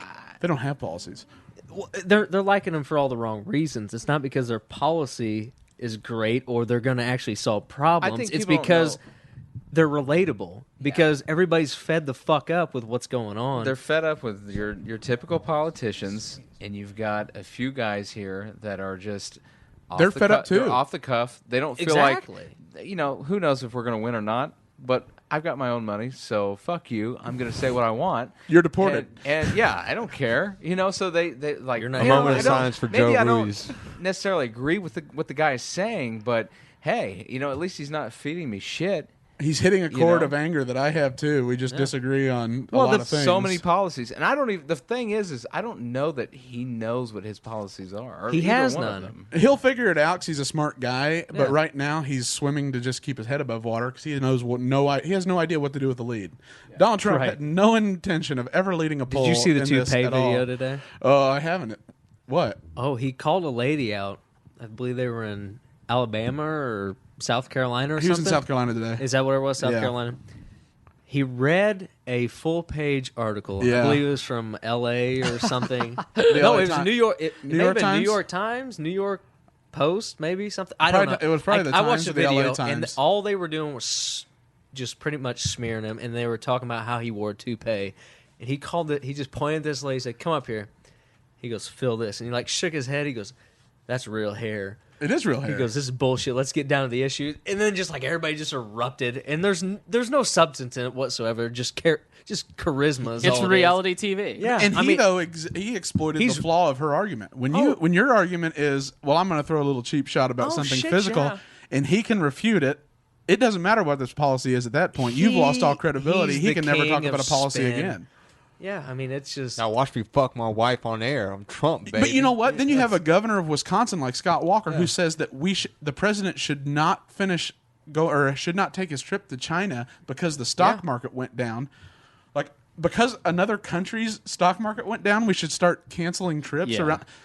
What on and yet he is a guy that's considered a serious conservative, a guy that actually could be president. Does he date and he China? doesn't understand. I have no idea what's wrong with Scott Walker. Like, I think I've said a lot of things I can't repeat about Scott Walker and made a lot of memes of Scott Walker I can't make Does he public. think like the president lands or like civilians land in China's like we better hold these people hostages for No. like USD dollar petrodollars? Again, the insanity. I agree. I have no idea what. And he is someone that is being vetted and backed by the biggest donors in the He's Republican from Party. the Koch brothers. Wisconsin. Wisconsin's like the dumbest state in the U.S. They like, make who gives cheese a for shit what Christ's Wisconsin sake. wants. Cheese head. They're wearing Canadian motherfuckers. light. They're the They gateway to basically- Canada. We're They gonna get basically hate just mail. allow cows to vote there. They idiots. sucked Brett Favre off if Brett Favre was still in there. Well, that's true. Now, but the thing is that it's gotten so insane that we think that the president can fix every problem because we've made him an emperor. can't. Right. the problem is you have shit tons of irrational voters who just like, I'm furious at the government, so I'm going to vote for this guy because he's an outsider, and I'm voting for D's nuts because that's the candidate that speaks to me, dude. He endorsed Bernie. He's beating the Libertarian Party. Let's vote. We're now D's nutsians. Okay? I can't believe D's nuts denied to Johnson. Wow. Yeah, that would have been a hell of a tag team right there. Yeah. These he's like what, 10% in the polls? Well, I hear he's persuaded by his campaign manager, who's a huge dick, and the people around him are just a bunch of assholes. I don't know. I heard he hangs left, so I'm not voting for him. Exactly right. Well, if you look at it, and like that's the thing that gets lost in all this. Every president goes up, says, "I'm going to do this. I'm going to fix this. I'm going to fix that." Our entire system of governance is built upon no radical change. You have the House that is supposed to be the body of the passionate individuals, and then you have the Senate who are supposed to be the elder statesmen who aren't on the 2-year reelection cycle because they know that the American public is easily swayed when they get fired up about something. So senators are supposed to have a little bit of a buffer in that every 6 years they don't have to worry about re-election, and they can just really offer their insight and their best judgment. But they don't offer this. It's like a free, it's... No, because they're still politicians. They still need to fundraise. They still need to, they in today's world where there's constant access, they can write. It's the nonstop information. Right. And no one knows what to focus on. And crazy. The real threats come from these political action committees that if Joe Donnelly, if Joe Donnelly had voted for, what was that recent bill that he actually ended up voting on the other side? Oh, the defund Planned Parenthood. Yeah, Planned Parenthood. If Joe Donnelly had voted with the Democrats, Joe Donnelly would have lost. He would have gotten a primary challenge from a real Democrat in Indiana. That Democrat would have lost, and someone like Richard Murdoch would have won. Yep. Why real Democrat in Indiana? Like, they tried to challenge Greg. Greg's essentially a Republican. Exactly. That would have beat Joe Donnelly. Like if Joe Donnelly had voted for for not defunding Planned Parenthood, they would have run John Gregg. John Gregg is a Republican, literally on every other measure other than he's in Indiana. Yep. Nationally, if John Gregg were in the national stage, John Gregg would be like like Sessions or Cornyn from Texas. I have a conspiracy theory that like the Democrats here in like Indiana, they ran like a couple candidates, like who was it, Talley or whatever. Oh yeah. Like that was last election. No, it's this election. It's this election. She dropped out. She dropped out. Oh, she did. The reason why she dropped out was because the AFL-CIO just said we're not supporting you and threw millions of dollars into Greg.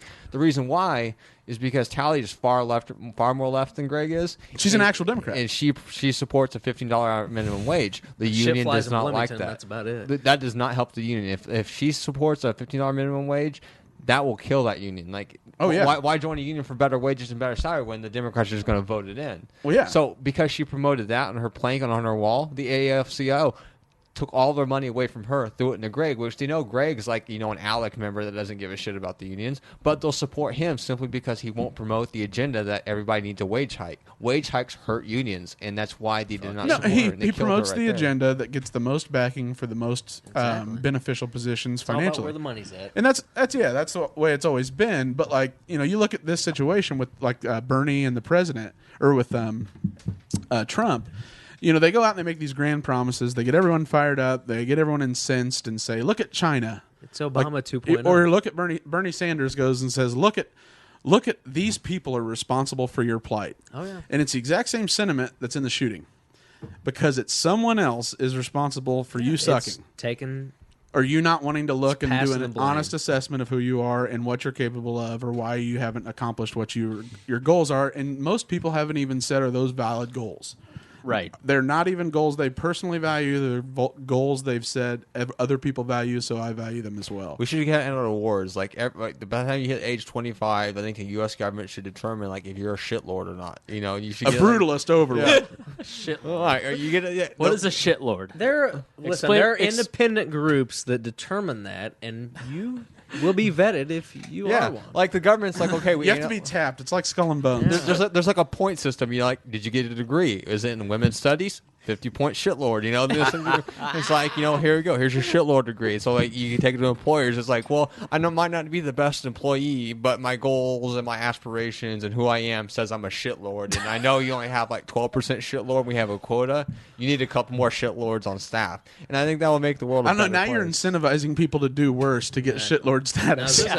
Let's try to avoid incentives altogether. We're trying to encourage people that listen to this program to not be like us. That's the goal. I mean, we're all shitlords here. Fuck. I mean, we're all self-made, but we're fraternal. We're the fraternal order. Fraternal order of shitlords. We found of illustrious. We're the FOSS, baby. Yeah. We're FOSS.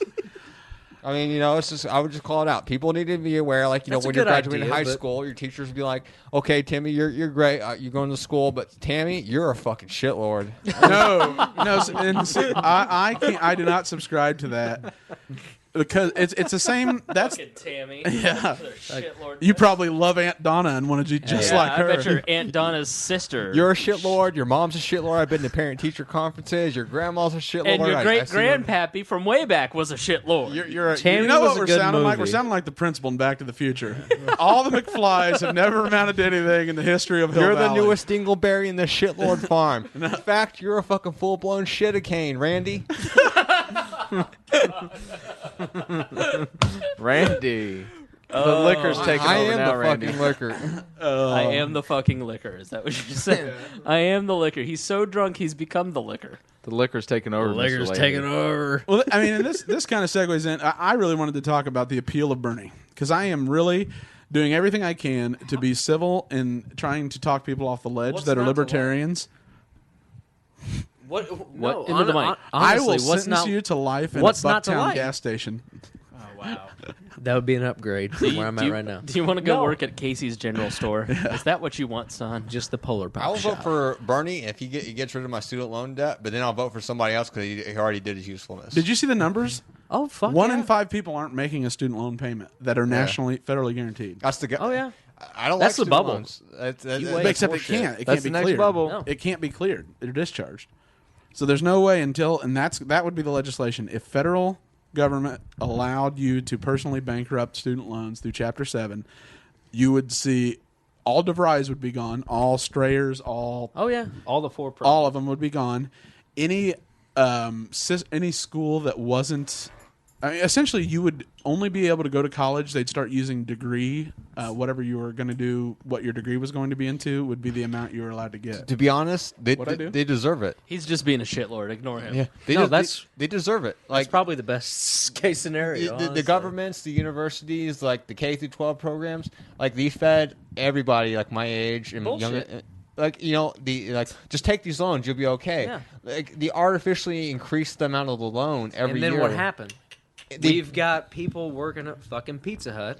Right. They shackle like almost 100 million of like the civilians here in the United States with insurmountable debt that they can't pay back. They made degrees worthless. That's the government's fault. So I think that the government should allow us to bankrupt because it's their fault while you're in this predicament anyway. Because you made the barrier of entry into some of these workforces so fucking high that you have to take out a loan or go flip burgers. Yep. And it's like, there's an in between as well. You can go take an internship and get the other part of it is that skilled work. Your self esteem as a millennial is I'm entitled to a fucking. I don't have a college degree, and I have told 2 people that this week that have known me. One is a fairly new friend. Another person I've known for months, and she goes, "Well, I'm not going to get into an argument with a straight A student." And I laughed. I said, I had a C average, a C plus average, B minus average in high school, and I didn't and I had a D average in college, and I dropped out. Yeah. She goes, "You're not serious." Going straight to HR, man. Straight to HR. Not qualified. I said, "No, I listen, bitch. I worked hard and I made my way." Yeah. Now I haven't heard from her since. Well, your opportunities popped up before the traditional opportunities would for someone. But because I got out, I worked hard. And worked hard. Yeah, because it was something that I was ashamed of, that I didn't have a college degree like my peers. Which you shouldn't be, though. Which I shouldn't be, because a college degree is not dependent upon the success that I can. My college degree, had I finished with a history degree from IUPUI, It would have absolutely nothing to do. It would help me in no way, shape, or form as the web director of a nationally syndicated radio comedy show. Right, but here's the problem with Unless that. you did, funny comedy on like. But then you're a history person anyway, so Right. you knew more than your history professors most of the time, as long as it was American That's history. The HR, The only history there it's is. the HR problems that cause the HR departments that cause these problems. Because like I work in IT, so I work in tandem with HR. When we get thousands of applicants, if we didn't have some sort of way to filter people to do these, we'd be interviewing 24/7. So to make the easiest filter I can make is say if we're hiring for like a therapist, I can say the requirement now is a master's degree. That cuts my field down to like 80% of people gone immediately. So It's all signaling. It signals who you should. How do you know you're finding the best candidate? So the solution, James, you're shooting into the wind literally all the time. The So- best candidates have. And that's why I'm saying that the government has literally flooded the marketplace with degrees. worthless fucking degrees. because the problem is you are forcing someone to spend $100,000 to get an education so they can get an interview when you're robbing. I mean, do you know how easy it is to get a more degree, staffing too? companies, for God's sake? Get more staffing companies. But I mean, that's the closest thing the United States has to a national religion is that higher education is the. Oh, shit, That's yeah. the upward Yeah. social mobility. It's not higher education that we need. It's just being educated and be able to think for yourself is what we need. They don't want that because No. if we had that, we'd be in real That's why trouble. we have standardized I made, testing. and I have this conversation And you with. can't shame people in school who get shitty grades. I talk people out of college all the time, and I have this Follow your fucking dreams. I have this conversation all the time because I was this way. I went to college because other people wanted me to go to college, and it benefited me a little bit in critical thinking, and it helped me get the job, and that launched my career path. But there wasn't $12,000 worth of value in what I got out of college, and people are going back to, I had a friend who was going to go to school for this thing because that's what their parents wanted them to go for.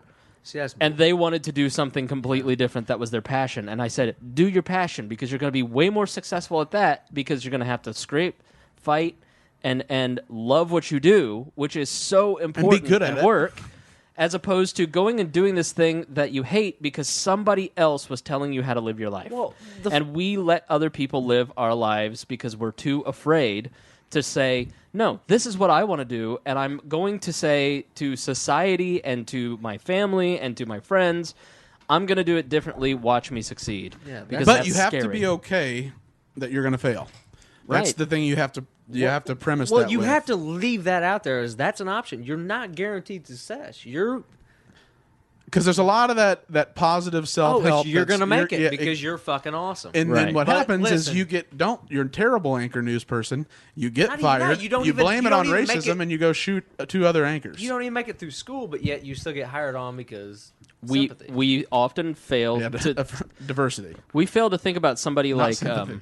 we think about Steve finish Jobs, this. who was massively successful in his early 20s, but we fail to think about the people who become successful at 40. I mean, Well, there's he failed, like he failed too. like a and- Thomas Edison didn't become successful until he was 40 after he failed. Now Until he electrocuted that fucking alien, or that what was it? The Who's big, that? You guys hearing shit? Aaron is gone. No, man. he took all.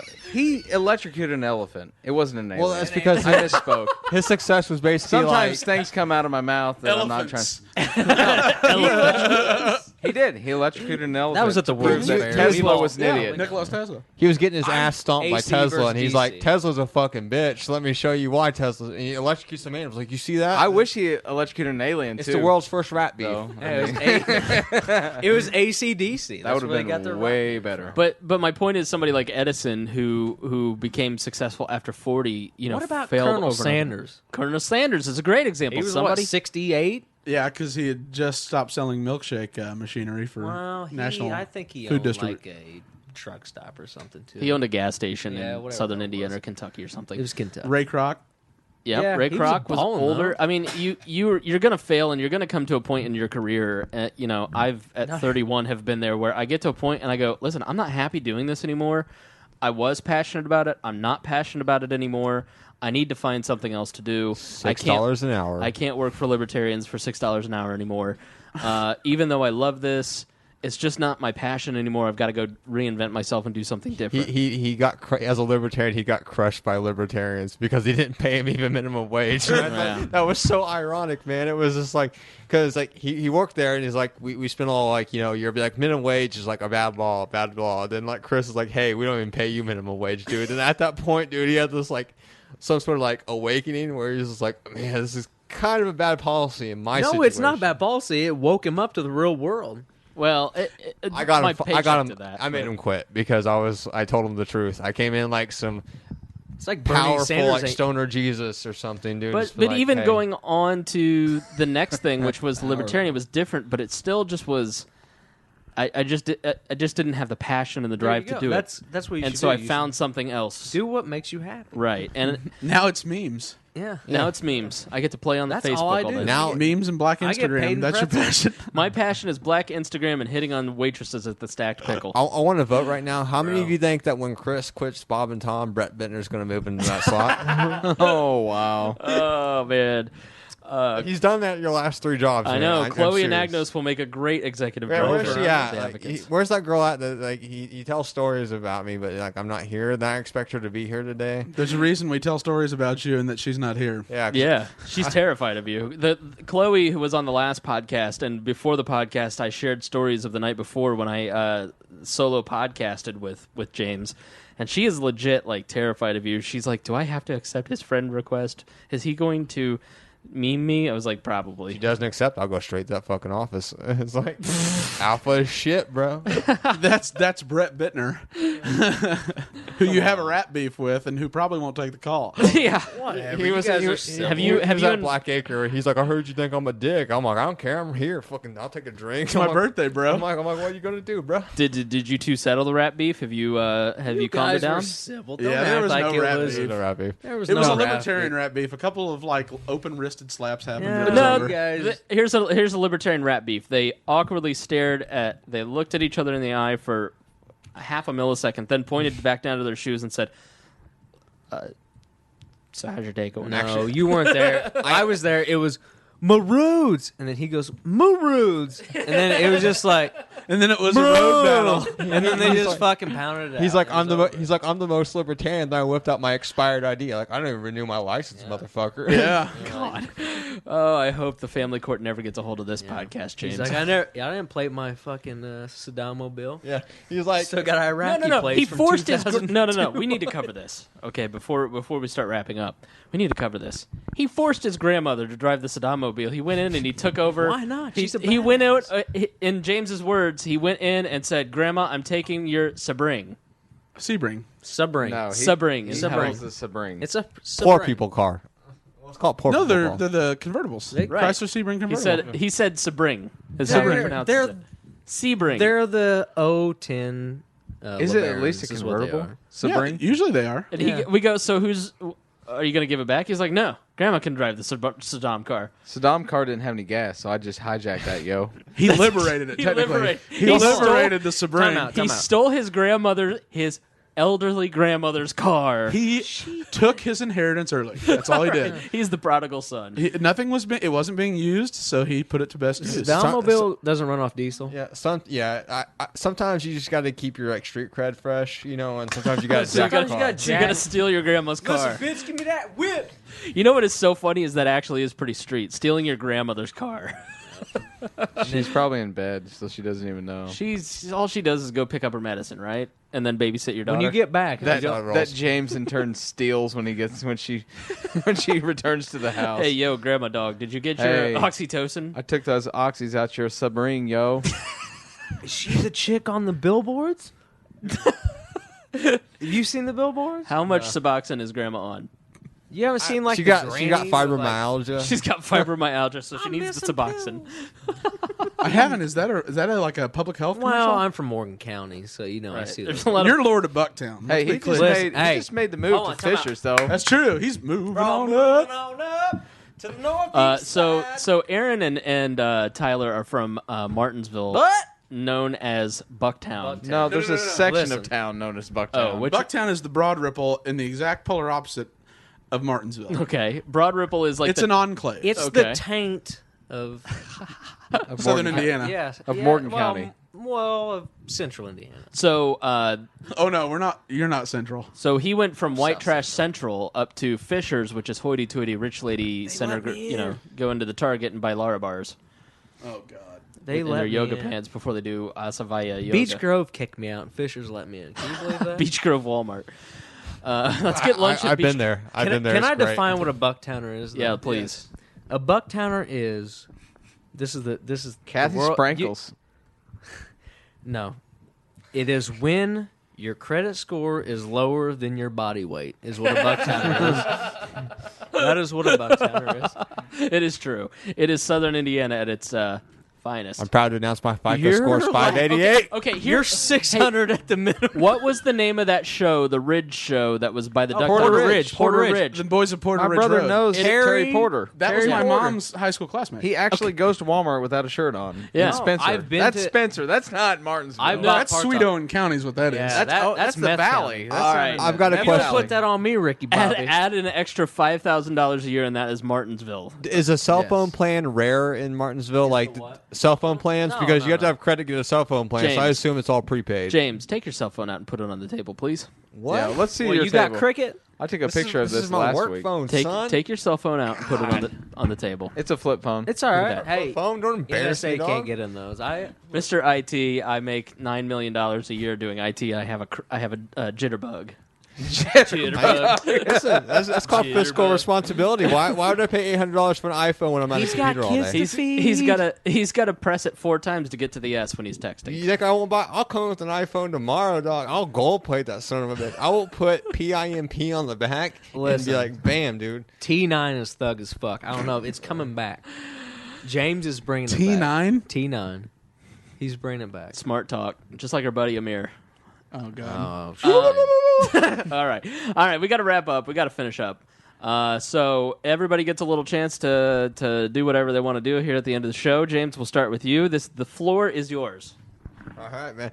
Like a couple things, like dude, that is a phone I use to contact my like boss and my director of operations. And you're all hating on me because I don't have an iPhone. Well, I don't buy shit like how Trump doesn't care about people that got captured. I don't care about people that died from cancer. Like it's just like What I just gotta keep happened? it real. I'm calling Steve Jobs out. Like, Oh, that's not nice. He's dead. Leave him alone. he's not dead. He's fucking Walt Disney and that shit underneath like Apple Studios with like IMAX and a bunch of. he's going to make a comeback. Like you bought a Mac. I mean, look at that. I got a Mac. I got an iPad. I got an iPhone. I mean, do you even like Do you even Active Directory, bro? Do you even like .exe? Do you even like? I never .exe. I just I don't actually do anything. Do everything in the browser. Everything's in the browser. Safari? I do social media work. I do web work. I don't do what you do.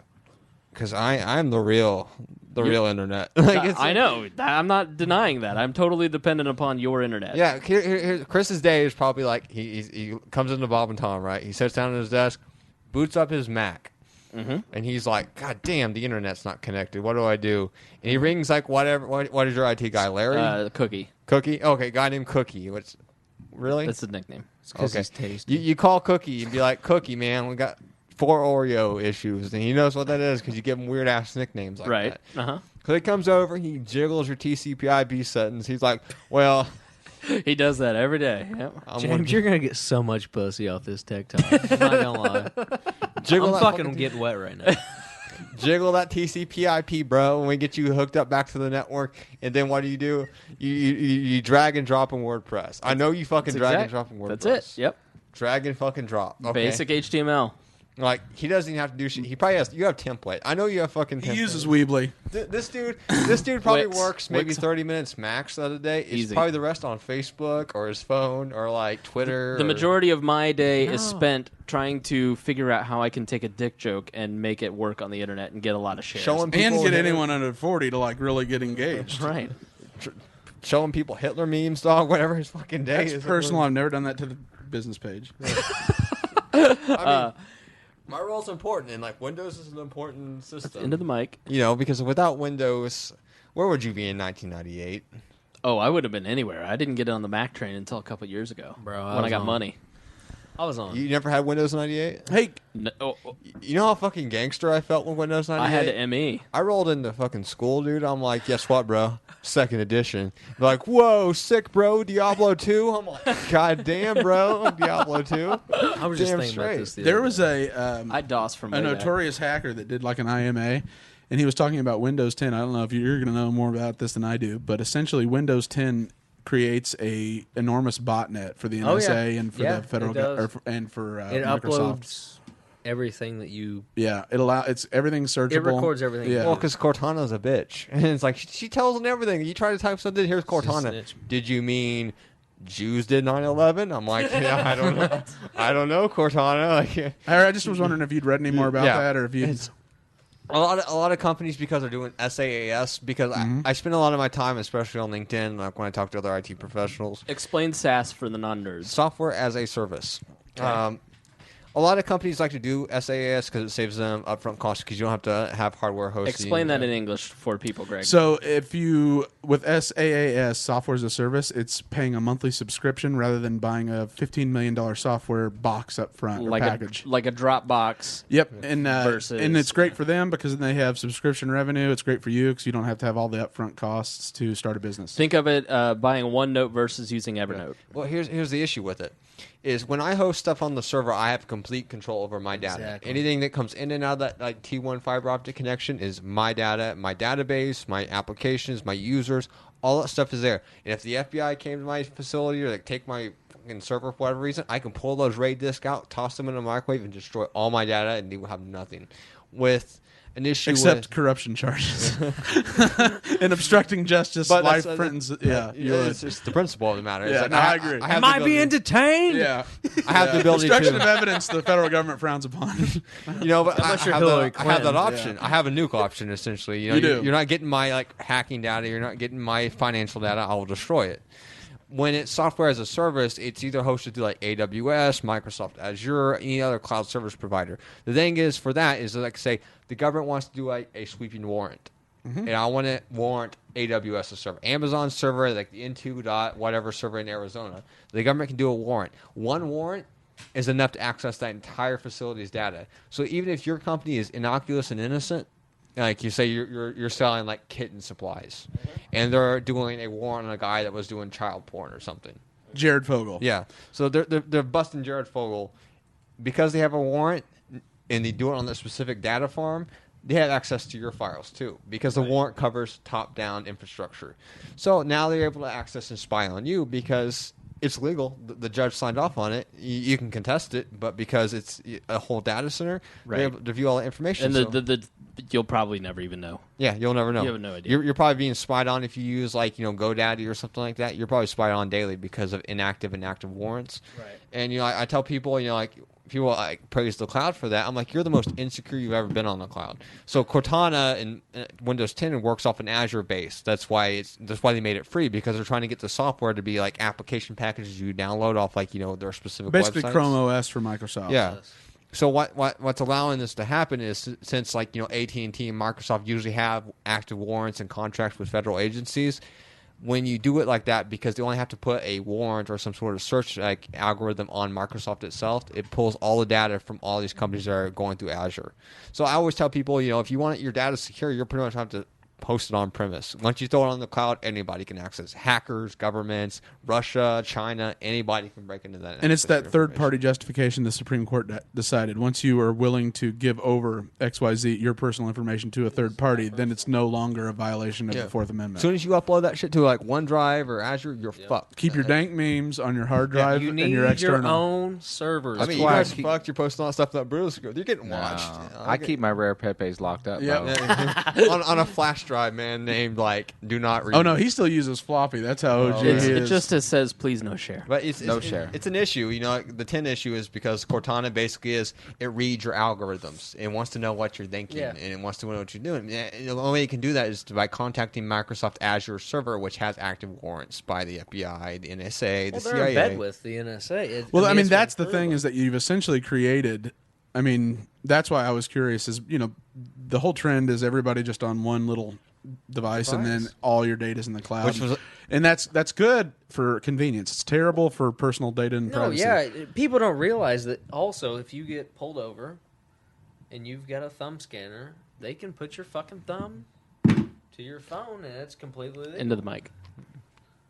Yeah, they can't, and they should also know that anytime you get pulled over, you're not actually required to roll down the window. If you put your driver's license and your registration in a clear plastic bag, you can just press it up. All they have to do is be able to view it. I posted my desktop that one time in the chat group with the Ubuntu and Linux distro and me like putting in like botnets myself. I'm like, that's what that was. I was like, okay, I'll botnet the government itself. So I created a screen where like botnets can't get in there. I run it on the Linux distro. Good luck breaking my encryption, bro. It's like 512 AES blowfish. You know, you ain't ever getting in that. It takes $1.2 million. Fort Knox. Yeah, 1.2 million years to crack my database passwords. Yeah. You know why? Because I ain't about that. Like the senator from Massachusetts, senator from Arizona wants to complain about it. He can suck my dick because he better crack it, bro. Because I'm top hacks, baby. Top hacks. And speaking of the senator from Arizona, John McCain is losing his primary challenge right now. Seriously? Yeah, he's down 10 points. So I salute time you. we start another war. Yeah. All right, Tyler. What? What do you want? Is there anything you'd like to say to the people? People, I love you. I appreciate you hanging in this long to this podcast. If anyone's left, what time?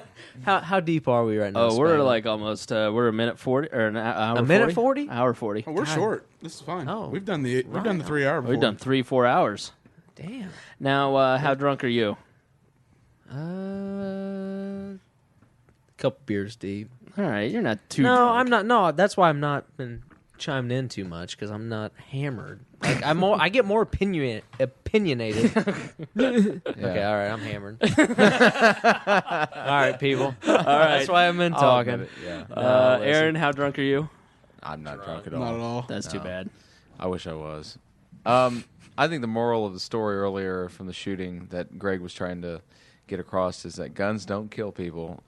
Black homosexual Obama supporters who are told that they are victims kill people. And he just didn't know how to simplify what he was trying to say. Those goddamn dindies. Not all of them. Meow. Yeah. Not as a generality. Yeah. Just this particular one did in fact kill people. But that's what you were trying to get across. Why does him being black have anything to do with I don't know. That's just what Greg was trying to Is that what it express, and is? I was just Greg's a racist. yeah, he is secretly. Great. So that means that I consider animals superior to myself and humans. There's only a human race. There's no like multiple human races. Actually, you're right. I mean, you don't know that for a fact. I do. no, in fact. no. Well, Bill Unless you're Nye. talking about Well, lizard well, people well, in the well. Federal Reserve. Well, listen. Science has proved that there are I've no seen the races. documents, Greg. Yeah. Hitler did nothing wrong. I mean, You come saw on. the yellow cake documents for Well, the human it was races? legal. Now, you were recently Nothing wrong. You were recently chastised by you and your sister. You have two totally different Facebook strategies. We do. She tried to add me. Yeah. I denied her. She's great. She's all positive, She is super sweet, totally Uplifting. positive, uplifting Bible verses, lots of positive memes, stories about puppies finding homes after they've been abused. Just beautiful. But very susceptible to the passions and the non-principled things. Right. Now, and then you go to Greg's page, and it's I'm going to challenge you. National Dog Day, and he put up a Chinese restaurant. No, a box of Chinese takeout. He Did you put the one up with the little kid? no, trying to eat the dog? No. Oh, okay. No, I didn't put that one up. Oh, that's that an one old wasn't that meme. funny to me, yeah. I thought it was That's old hilarious. Yeah. stale meme. Yeah, I thought it was funny like 4 years ago. We need fresh and creative memes in here. Well, listen. Tyler's good at that. I'm the king of fresh and creative. Don't act like I'm not. What happened to the? He's the Jared Fogle of Eat Fresh memes. Oh wow. Okay, dude, Where's the, listen, I like my memes fresh. Yeah. Where's the group that? Remember we had the Libertarian meme group where you had like the Jeremiah. With, like, I mean, those were the freshest memes ever, dude. This Oh, is they like were. MS Paint and shit, dude. It was LPIN memes. Oh, I still am an admin, I think, on that. Yeah. And I have no affiliation in any way, shape, or form. Gregory. I was going to talk about a little bit just politics because campaign season and everything's coming up. Joe Biden had all of the top flight donors come and meet him at the Naval Observatory on Tuesday. And he has now outpolled Hillary, too, in two national matchups against Trump. He's got those name in the ring. Yep. So I think it is literally panic time. And a poll was done over the weekend on whether or not it was Pew, whether or not Hillary Clinton should suspend her campaign with the investigation into the emails in Benghazi. But it's her turn. 49% of Americans, nonpartisan, nobody said yes. No, but I'm saying that's shocking because when 50% are polled as Democrats, that 49% would support it means realistically probably 20 to 30% of Democrats, and realistically probably 60% who actually vote, want her to suspend her campaign. Pull a John McCain. I wonder. They know they can't win. I wonder if a lot of it has to do with the fact that Americans, are just tired of Clinton scandals and don't want the distraction. They want actual issues being discussed in this campaign, and it feels like it's going to be a fresh campaign with all these new Republicans, and then you've got, the Democrats. I mean, Joe Biden, at least, who they're the incumbents. The Democrats are the incumbents. So, but I wonder if Americans are just not looking forward to a campaign season of nothing but Benghazi. No, and emails. She's transparent as shit. When that guy interviewed her about the servers, and he's like, so the allegations are you wiped your servers, and she's like, with a rag. I'm like, you're a high profile Secretary of State that deals with CIA, Former FBI. First Lady. You're giving us a first grade answer. You literally decide what's classified and what isn't. Yeah. Right, and she had it on her iPhone. Yeah, like you deal with agencies that have data centers that you probably toured on several occasions. The secretary probably tours the data. She knows what a server is, and for her to say she doesn't, her staff got her own does. Private one set up. She was present when Windows came out. She knows what this is, and when she says stuff like when the news reporter just wants an honest answer out of her, did you intentionally wipe the servers? She's a victim. She's like, wipe like what? With a ShamWow? It's like she plays the victim card. It's like that is not only so transparent that you're deflecting that, like that's an insult to anybody with even like a 40-digit IQ, because even a person with special needs knows what a server is. To me, it's you're guilty of some crime, or why would you be denying it? You just don't want to talk about it. That turns people off because like now they know like, when hearing the stuff, what the stuff she's been saying lately is so transparent, so fake that it's an obvious deflection. Because usually in a politician, you want to deflect a way that makes it kind of like vague, like maybe he doesn't know. But the way she's been deflecting is basically just saying like, I know I'm guilty of it. You know I'm guilty of it. But who I'm just can not prove going to it? say it on air that I'm guilty of it. Catch me if you can. Right. It would be like that Nixon moment where he was being interviewed by David Frost, and the point is, did you do something illegal? And he screams, "I'm saying if the president does it, it isn't illegal." Yeah. That's the way she feels, and she feels she's entitled to the president. Well, yeah, she's the fucking problem. Her biggest political qualification is she 45 married minutes Bill. ago. That is it. She has no major legislation. Her track record as Secretary of State is terrible. Yeah. She has no ground to stand on. She voted for the war in Iraq. She's never proposed a domestic facing bill. She's terrible, and she doesn't know how to even be herself. That's what's getting her. Go killed. look at her Wikipedia page of her time in the Senate. It's blank. She's It's riding the coattails. non-binding resolution to support that America loves education and funding. Right. She's riding the biggest coattails, right? Republican.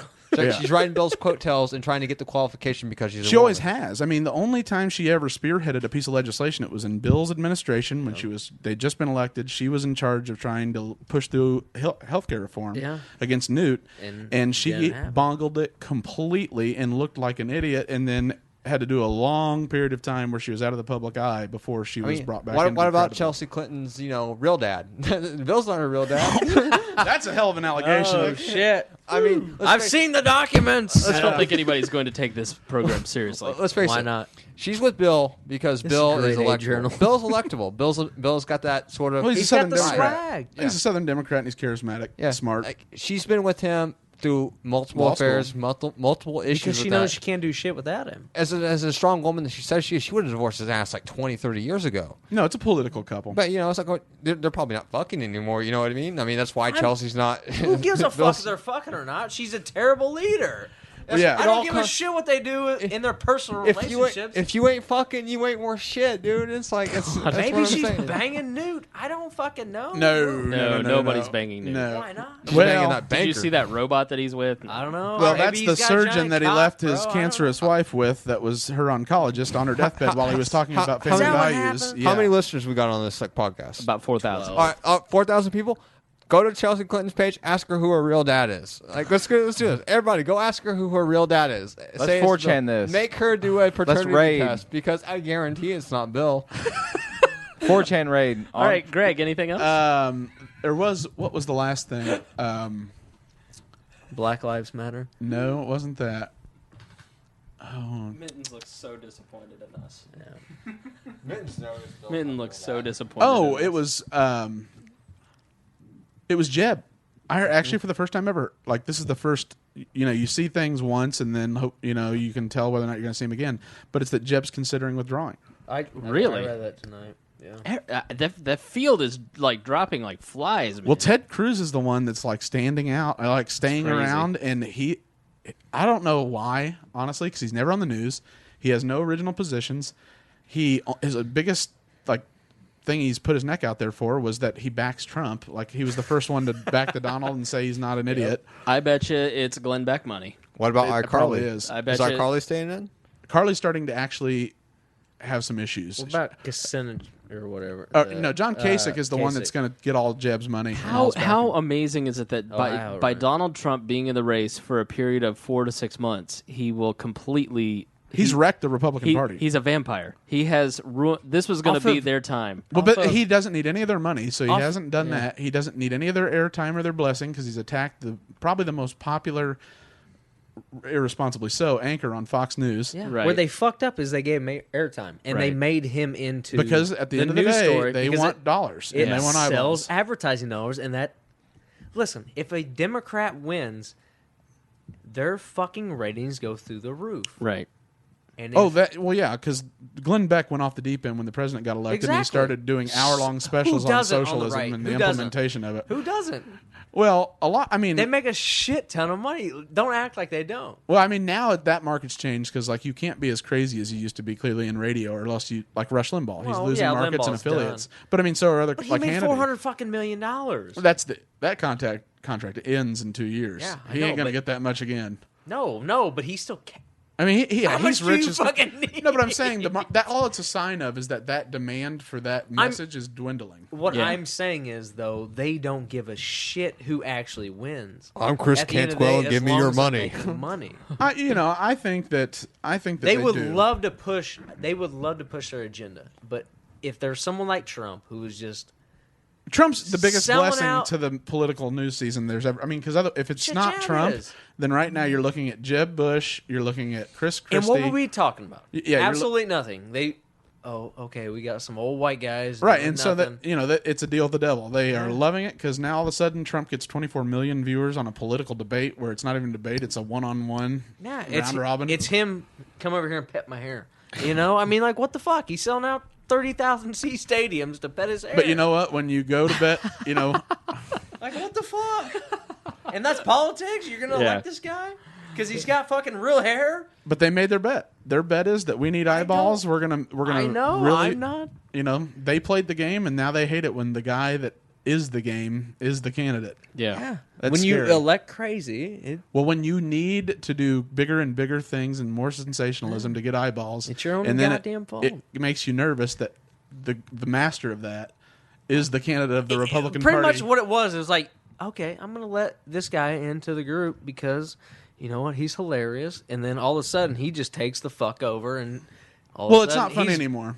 No, hell no, it's not. It's now he's Teflon. Like Frank Luntz just did a poll last week, and the polling data showed Donald Trump. It was a stream of videos of viewers doing the little where you turn the dial. Yeah, the turn dial. Yeah. And it was people watching Donald Trump make several positions over the course of the last 15 years publicly, declaring love for the Clintons, declaring love for all the Chuck Schumer, and it was all Republicans, and all of them didn't matter, and they actually increased support by 2% for him. So now it's not funny because now it's people are irrational. They just want revenge. Yeah. They just want somebody Exactly. that taps into that anger. They hate the establishment. He's unfortunately He's the anti-establishment. Anti-establishment who pays. So, this guy is going hardcore against immigrants, and Ted Cruz is like, yeah, I want to say that stuff, but if I do, I'm deported.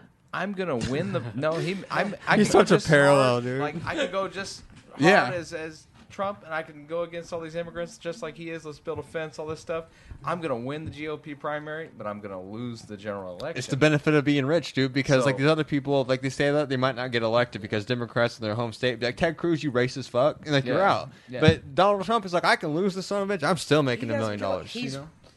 he doesn't give a shit. I like and the fact that he makes the establishment cringe. Yeah. I don't agree with But that's anything that vindictive streak that is. I don't know who he votes for. It's Does not anybody that- know? It's wherever his money's at. Well, that's the right? thing, though. Is can you call someone a political candidate and you support somebody when it's not you have any desire to support them or their policies? not. You just like how mad he makes everybody else. Exactly. That's It not so much support. No, but we have a long history of that in America with Huey Long, with Populists. I mean, he is the Mole Boost Party. And that's dangerous, though, because he's also smart. Yeah. Whereas a lot of these guys were, they were street smart, but not the number one, the valedictorian of the Wharton School of Finance and graduated first in their class. Yeah, if you and don't built think he has a team a working multi-billion-dollar company twice. Yeah. So if anyone thinks he's dumb, behind the scenes, I can assure you, he tapped into the most powerful strain of American politics no one wanted to touch. Did it, doesn't apologize for it, and gets called a blatant liar to his face and in front of Republican voters, and it makes him like him more. I mean, he's got a persona. Like the people that call him out for that shit, like, oh, he's just look at the shit he says. That's his persona. That's how he needs to market that. Or they don't literally care because it's look. I just saw him get all the Democrats riled up because he smells authentic. Because you know what, you do have to change your mind. Like they're justifying him. Yeah, which is hilarious to the Republican Party because like, oh well, somebody'd flip on an issue. Oh, he flipped. He's not for this anymore. But no, flipping's always been the Republican candidate. It's just, it's how bad did they flip on what issues and what can the general election, general electorate like stomach a Mitt Romney or who was the other one they were talking? McCain. They can't stomach the moderate. Doesn't get people the base excited enough to show up on election day. They end up losing regardless of how many moderates they get. Exactly. The problem is Donald Trump gets moderates because he's got name recognition.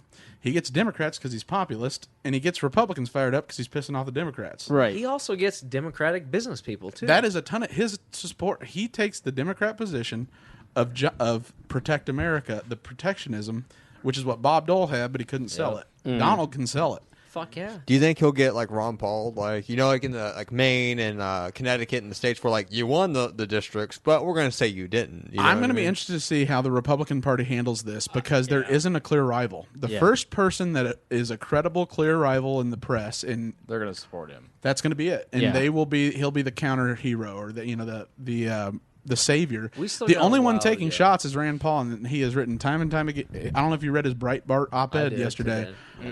It vilified Donald Trump because he says the guy doesn't believe in private property if you look at his use of eminent domain. Yeah. And so how can you call somebody who doesn't even believe in private property? Yeah, he's not a Republican. No. But what does a Republican mean?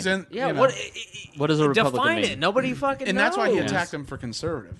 Right. And that's going to be, he isn't afraid. And the thing is, Rand doesn't have any likability that like Ron does. So his only way he can win is if he's standing there as the white knight, and the only one, the little kid that's taking down the guy that's wreaking havoc, and yet he's the anti-establishment guy no one in the Republican Party trusts. Right. But everyone else has no sack. That's what scares me is that people just drive by people, or it's Hillary or it's Trump, and then they're just like, well, fuck Hillary. I'm going with Trump. You think Mein Fuhrer will come back and lead us this nation astray and keep us in check?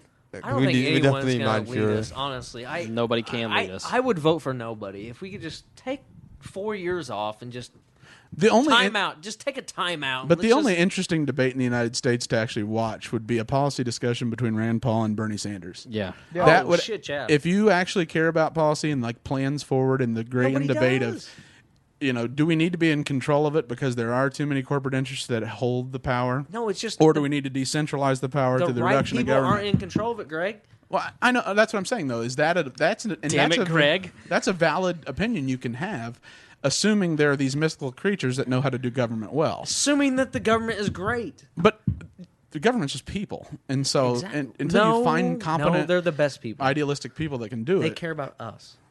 James Nease is someone that looks at it from that perspective, and James is competent. James wants no part of being in the bureaucracy because it would drive him insane. I like to kill bureaucracy only because... Yeah, exactly. Only because, it's just like the group, man. Like, if you give me just an ounce of power, I will execute all my rivals, and I will... It's like, I will gulag. Them out. I will gulag. Change your name publicly to Brutalist Overlord James Nease. Listen, that is a smart Stalin-like power play. I got made admin. What happened? All these report facts got to go. You know? Minutes. It was the greatest thing. It was. Thanks a lot, Jonathan. But yeah, We gotta wrap up. Yeah, so I apologize for going on, but if you're one of these people that is, just please don't support Hillary. I don't care if you support Bernie and you support Bernie because you're not because you want free stuff, because anyone can do that, but because you think that corporate cronyism is so powerful and entrenched that only Bernie can stop it. No, the government. In an 8-year term, hopefully. Then if that's your position, I respect it. But if you're the other way, it better be whoever the Libertarians nominate, or it better be, Rand, you just praying to God he doesn't become a real scumbag Republican.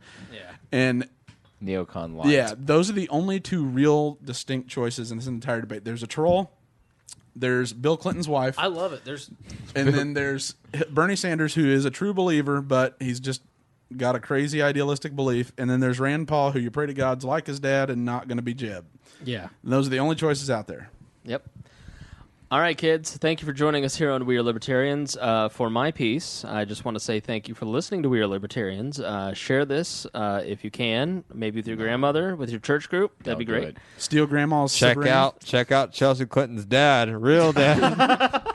Hashtag Bill ain't the dad. Hashtag we're the new birth. We're the paternalers. New paternal. We're the birthers. paternalers. I need to see that birth certificate. Slick Chelsea. Willie. Thank you so slick. Thank you for supporting us. We're going to do a little more writing at wearelibertarians.com. If you like what we do here, please send us a donation via PayPal. Hit up wearelibertarians.com. Aaron? Bill got cucked. I wasn't asking for donation. You look like you wanted to say something. No, he was about to donate this entire month's worth of weed. Donate for a paternity test for Chelsea's real dad. I'm serious about it. I want people to do this. If we can just... We're going to start a GoFundMe for that. We're going to raise more than $30. Tell your audience we're also cucking for Julie on... No, we're not doing that. No. Shh. All right, thank you for joining us here on We Are Libertarians. Love you guys. Be nice to each other. Don't listen to anything James Nease says. And as always, we promise to do better next time. Do better next time. We love y'all.